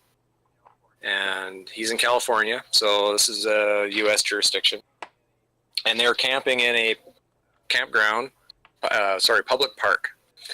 And he and his partner was in one tent, and the baby was in another tent right beside them. And they got blitzed by police, and they took the baby, and they arrested him and charged him with assaulting a police officer and 5 or 6 other counts. And they checked the baby over, and they gave the baby back to the mom within 30 minutes, which is highly unusual. Usually PS takes the baby, right? And he went to jail, and he stood on the principle that he's a spiritual being. And he refused to answer to the name. And so they sent him for a psychiatric assessment, and they did that for 3 days. And he eventually got the psychiatrist to address him as a spiritual being. After 5 days of being in custody, they brought him back to court, and the Crown prosecutor the prosecutor dropped all the charges, and he walked out a free man without signing anything or being addressed as a name or anything like that. So to me, it proves the principles of what I've been teaching. And my fear, I still have some fear every once in a while, because that's that programmed conditioning that we have from being children. So whenever I see a police officer, my anxiety kind of peaks a little bit. But am I fearful of it? Not really. I sleep well at night, and I have faith that if they do come and get me, I could either get out, or I'm there for a purpose or a reason, and maybe it's to enlighten somebody else, or help somebody, or be of service to somebody, or there's going to be a reason for it to happen. And so I'm looking for the reason so that I can fulfill my purpose in my life. Can I have a foot in the system and still rely on I'm a spiritual being, or is that incompatible? I think the highest priority for us all is to learn who we are. Who are you? And if you recognize and learn that, then it would have great benefits and potential for your interaction with other people, whether they're hiding behind masks or not. When you say, who am I? That question hits on a lot of different levels. I mean, I guess my most fundamental answer is that I am eternal essence embodied into this meat sack. We are all interconnected fractals of the same eternal essence, and we just play hide and go seek with one another, in that we are hiding behind the face of this meat sack, although we are all one interconnected being. Does that jive with what you're implying here, or is that are you talking on a different level than that? What do you mean by like knowing who I am? I comprehended what you just said. All right. Well, I can't tell you who you are. You have to. Did you cut out there? I don't want to interrupt what you just said. I can't tell you who you are. Well, I just said I can't tell you who you are. You have to figure that Well, out yourself. So if that explanation kind of gives you comfort and it feels right, then I accept that. I guess I was looking for like here's my version of how I would attempt to verbalize this. When you're answering the question or trying to philosophize about the question of who am I, how would you describe who you are to another entity, fractal of consciousness, or another meat sack that's across from you? How would you describe who you are in the question of, once you know who you are, can you give us a one paragraph description or less of what you think that might be? I am that I am. To my best knowledge, I recognize myself as a spiritual being in command and possession of this physical vessel. And but I can tell you what I'm not, and I'm not any of those words that they're using. Like I said in Ungrip, when the Crown Prosecutor pointed to the ticket and said, "Is that you?" That's not me. How can you claim that a piece of paper on your desk is me? How can you claim that the picture on your driver's license is you? That's not you. That's a picture and a likeness of you, but you're a spiritual being. You're not a hunk of plastic. So how can you call a corporation or some sort of fictional construct you? That's not you. I know that's not me. So why would I claim to be that? My part of the story that I've gotten. So you definitely have me pipped on. I have yet to get the state to address me as aggroed. But my birth certificate name is Blair Reich. And in the process of operating a business, I failed to comply with one regulation. And that regulation ended up having the court serve a warrant on me. And I had to go to court to defend it. In part, I was having a lot of anxiety around this entire thing and wasn't quite functional. And as part of that, I skipped the court date. So the first time that they addressed me, it was the all caps name Blair Reich. And then the second time that they addressed me from the exact same court, the letter came addressed as Dr. Blair Reich. And so it's not quite the acknowledgement of, yeah, I'm a spiritual being, although that's fair at that point. I certainly wasn't. I guess I always have been, but wasn't aware of it or conscious enough of that at the time. In this case, having the exact same court, and I'm not sure if it was the exact same judge, but being addressed in two totally different ways, it helped. That moment was this very strong moment of clarity, sort of backing the ultimate statements of, I think, what your message is in Ungrip, and what I also think is in the movie What the Fuck, which is frequently in unanswered questions, in that that fake corporate identity is not us. Yeah, I've had friends going to court, and we'll just use your name. Are you Blaine? And they'll go, my name is Blaine. Now, if you recognize the wordplay there, what the judge is asking is, are you the corporation? And what they're saying is, no, my name is Blaine. Because the judge is asking if you're the corporation, but if you say my name is Blaine, you're referencing your being. And it's not a reference to the corporation. But if you say yes to the question, then you're agreeing to be the corporation. And what happens at that point is a corporation's soul is created.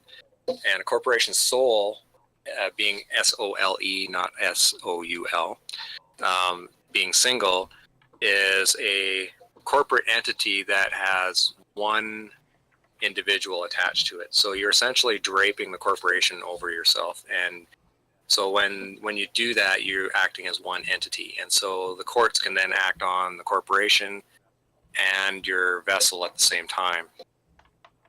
And our job is to make sure that we don't make that attachment to the corporation to create the corporation soul. There have been times when I have been accosted by federal agents or state agents that have asked me the question, "Are you a citizen?" And the wordplay that I have responded with there is, "I was born in Worcester, Massachusetts." Is that equivalent? Does that get across? How can you testify to that?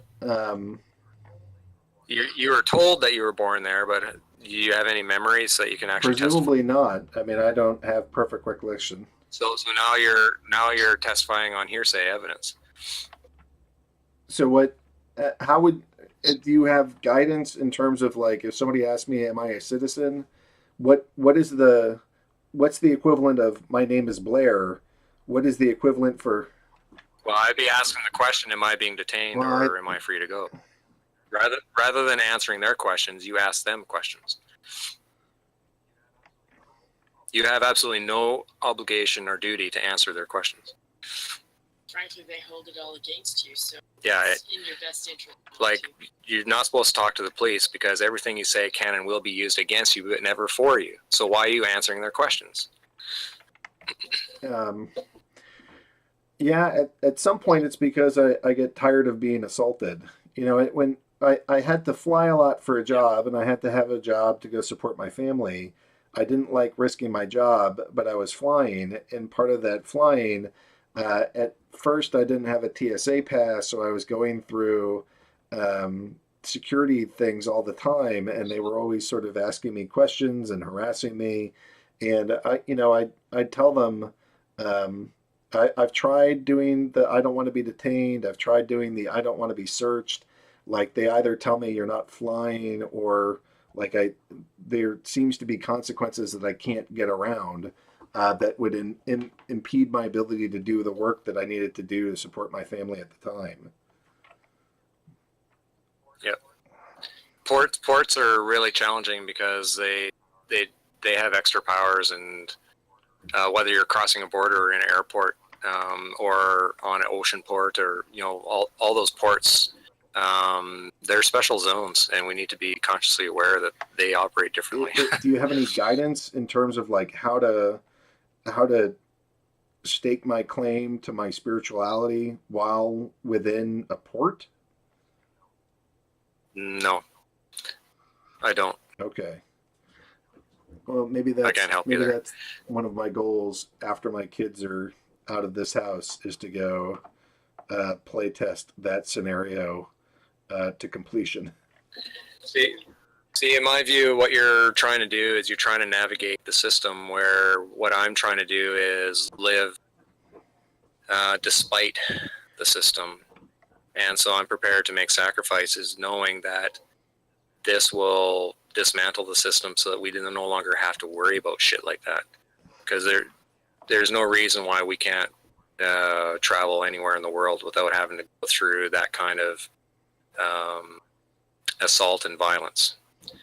And so for me, I'm prepared to make some of the sacrifices so we can dismantle that and find the freedom that we're actually But you're looking starting for. with not traveling, right? Or are you going to travel and somehow circumvent the ports? Yeah, I'm not bothering with the ports right now because that's not my life purpose. My life purpose is elsewhere.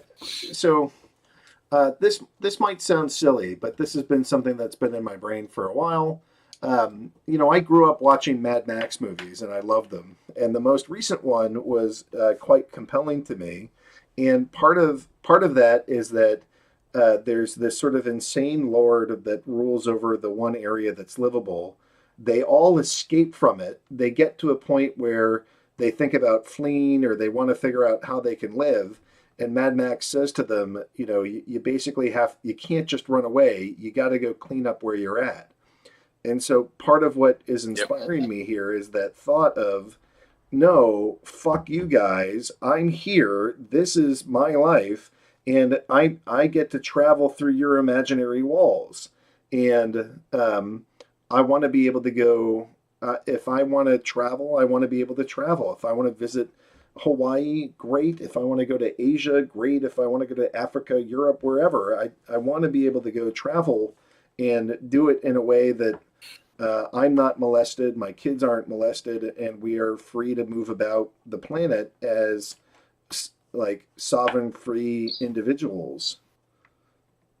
So that's my challenge, is that I'm stuck with that desire, and I want to be able to move about and partake. Like I don't want to be completely off grid. I really want the convenience of being on grid, but I need it to be this separate travel system and a separate ruling system, because what I'm offered currently is unsatisfactory to the extreme.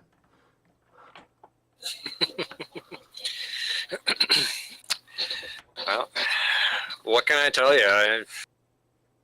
You know, I don't know what to say to that, because there's a certain path that you want to follow, and so go for it. Do you think I'll find anything in this treaty on copyhold about right to travel? Like at some point the system had to be established somewhere, and maybe that's partially contained in the Patriot Act.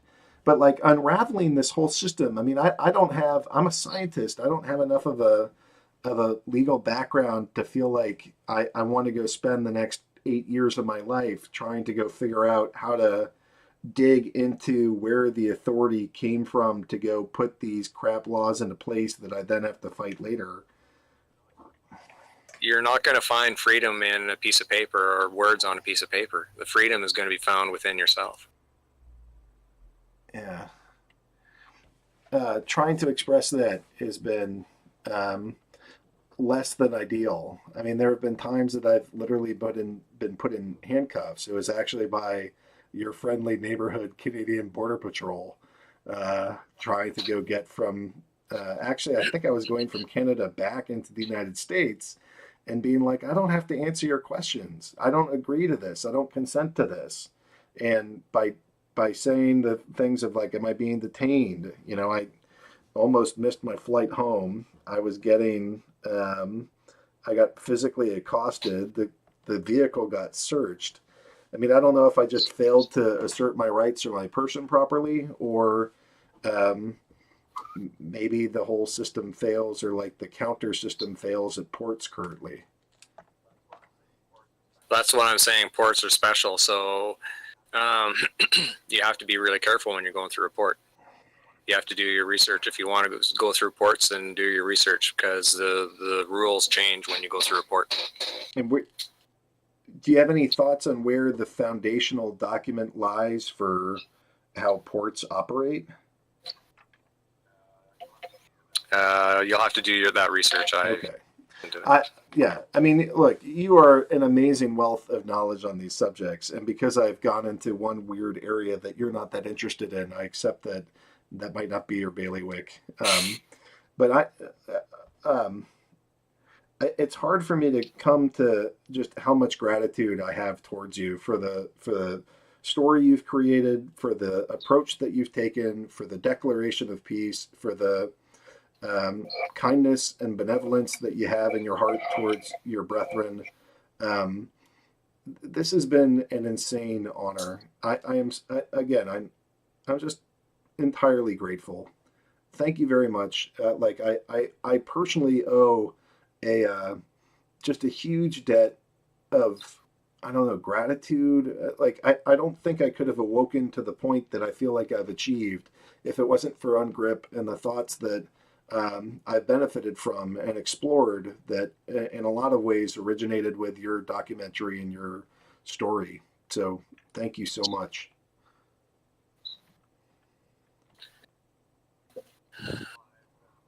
Well, I've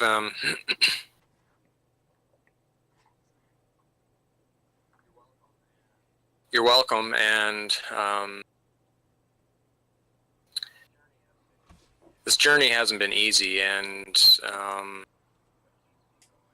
what keeps me going is hearing from people like yourself and the expression of gratitude and appreciation, because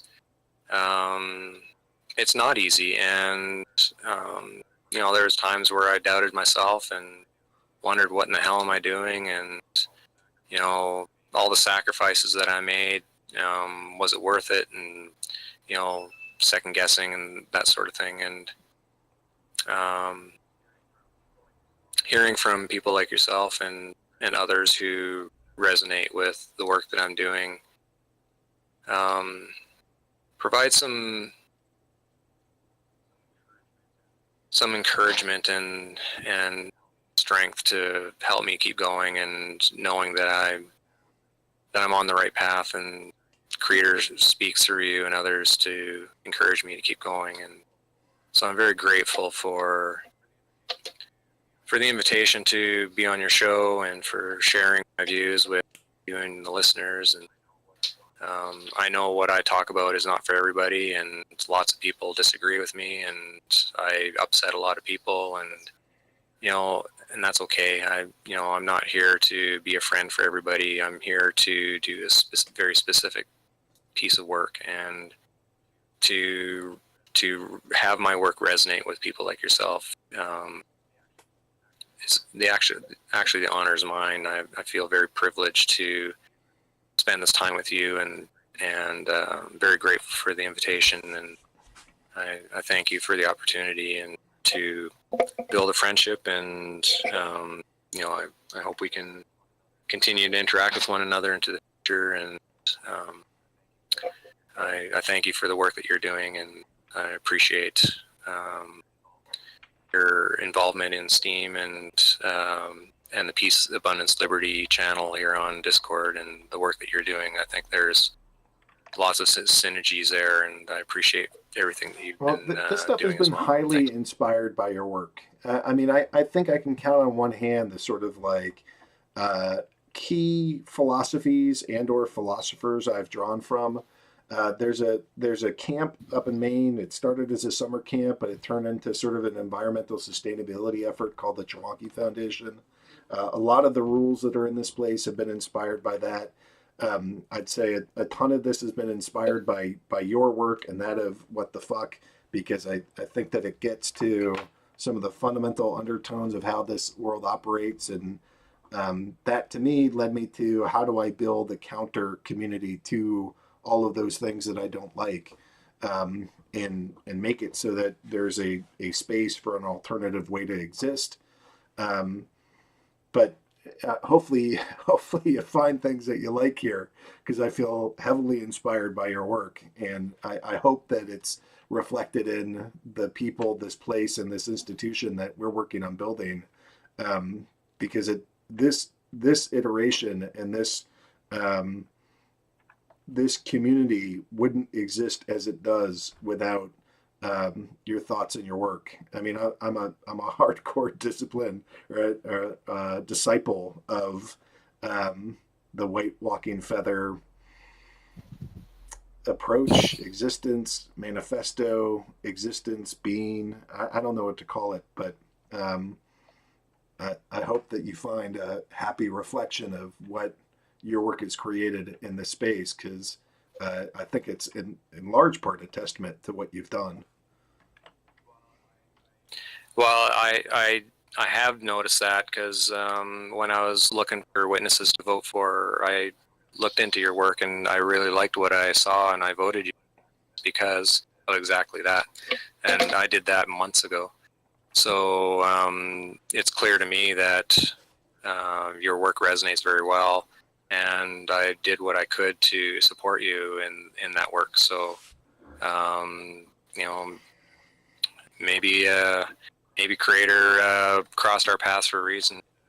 I look forward to exploring. Yeah, what that reason I learned very recently that you were on Steam. I didn't know. I guess I knew the name Rob Page. I didn't associate that with your account. It was actually Movement 19 or JP that is, I guess, a friend of yours that sort of helped be like, Yep. dude, he's here. And I was like, holy crap, that's pretty amazing. I think I found that out like a week and a half ago. So Oh, I'm okay. stoked that you're here. I followed you tonight. I probably should have a week and a half ago, but life being life. But I'm here now. I'm going to go read all the things that you've provided. This will keep me busy for, I don't know, a couple weeks. And, I really hope that you can come back and, if not, host your own show and just keep interacting with people. But at the very least, come back onto this one and engage with folks. I mean, I know you stopped doing workshops, but having some form of ongoing communication with an internet community, I dig this thing. I think that there's value here, and I think that there's a community that, we have 17,000 people here, but I think there's an active community of a couple hundred. That's a nutshell. That's a seed that is enough to start spreading a different existence. So, Yeah, absolutely. And I'd be honored to come on the show again, and we can talk about specifics of off-grid living or whatever. I don't care. My life is open, and I make it public so that people can learn from it, and I'm not afraid to share. So, I'm not open to having my own show. My time is limited because I do mentor a lot of people, so I have a lot of people asking me for help, and so I do the best I can to help. But and we're into spring, summer, and fall, which is busy here to make sure that we prepare for the coming winter season. But I'm more than happy to put time aside to talk to people, and so all right, well, bring it on. I have some speed reading to do. If you plan on following this conversation, I think this audience has some homework. The bare minimum homework that you have is to go watch the movie Ungrip. Just put in Ungrip in YouTube and you'll find it. It's in my announcement post for this. You'll find it. I think a secondary step is most likely going with reading Graduating Life with Honors. That seems like a secondary step to follow. And I think once you have some information, then we can all start making our own path and our own thoughts of where to go from there. I would encourage you to follow at WWF on Steam. And hopefully you guys can go send some love to White Walking Feather, both for the story that he's created, but his time with us today. We have like 15 minutes in the show. This was a 3-hour conversation. I thought it would be a 1, but this has been glorious. I could honestly go for another like 48 hours straight. This is fascinating to me. I could easily talk your ear. Yeah, I have an insatiable curiosity. I mean, my life is spent like maybe 8 hours consuming information every single day, an insatiable amount. So I'm going to dedicate myself to going through a lot of this and seeing if I can't find the nuggets that resonate and add that to my STEAM practice and my spiritual practice. We gotta go play some dice. I mean, I know that's a silly, hey, we've just talked about the whole system here, but let's end it on freaking dice. Because there's a bit, it's like, I don't know what the transition is, but I made a promise. There's 25 SBD up for grabs. This is easily one of the best conversations I've had in my life. I'm very grateful. Give me a couple of weeks to go read through this stuff and really feel like I'm up to date, because I'm sort of out of the loop, because Ungrip is sort of old at this point, relative to where the sort of evolution of spirit has gotten a lot of woke people to, and also the sort of latest information you put out. So let me get caught up, and then in a couple of weeks, let's go do this again and see what the next iteration of this looks like. All right, guys. I look forward to it.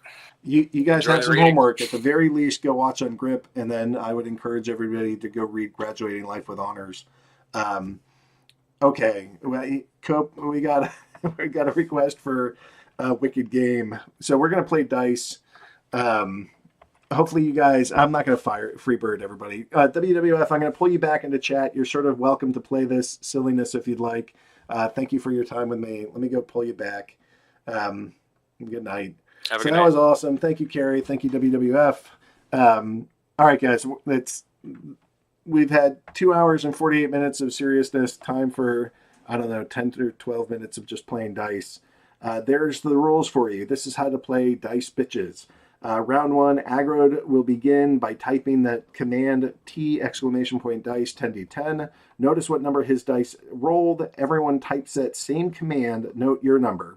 If you tie or beat my number, you progress into the next round. If not, you are out. The second round, it's going to go shrink to T dice 99, then T dice 8d8, until only one person remains as the winner.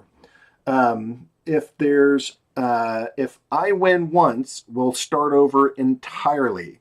This game is entirely the whole thing is very scammy. I always win. So the first round, if I win, it doesn't quite count.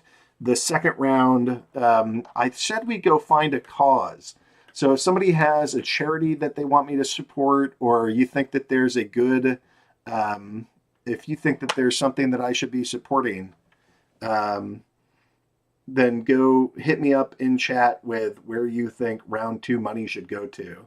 And 25 SPD is up for grabs. It costs nothing to play. We're going to go start with, let me go find, I'll stop the recording. Let me find Wicked Game. This one's going to go out to Soundwaves Photon. Just give me a second here.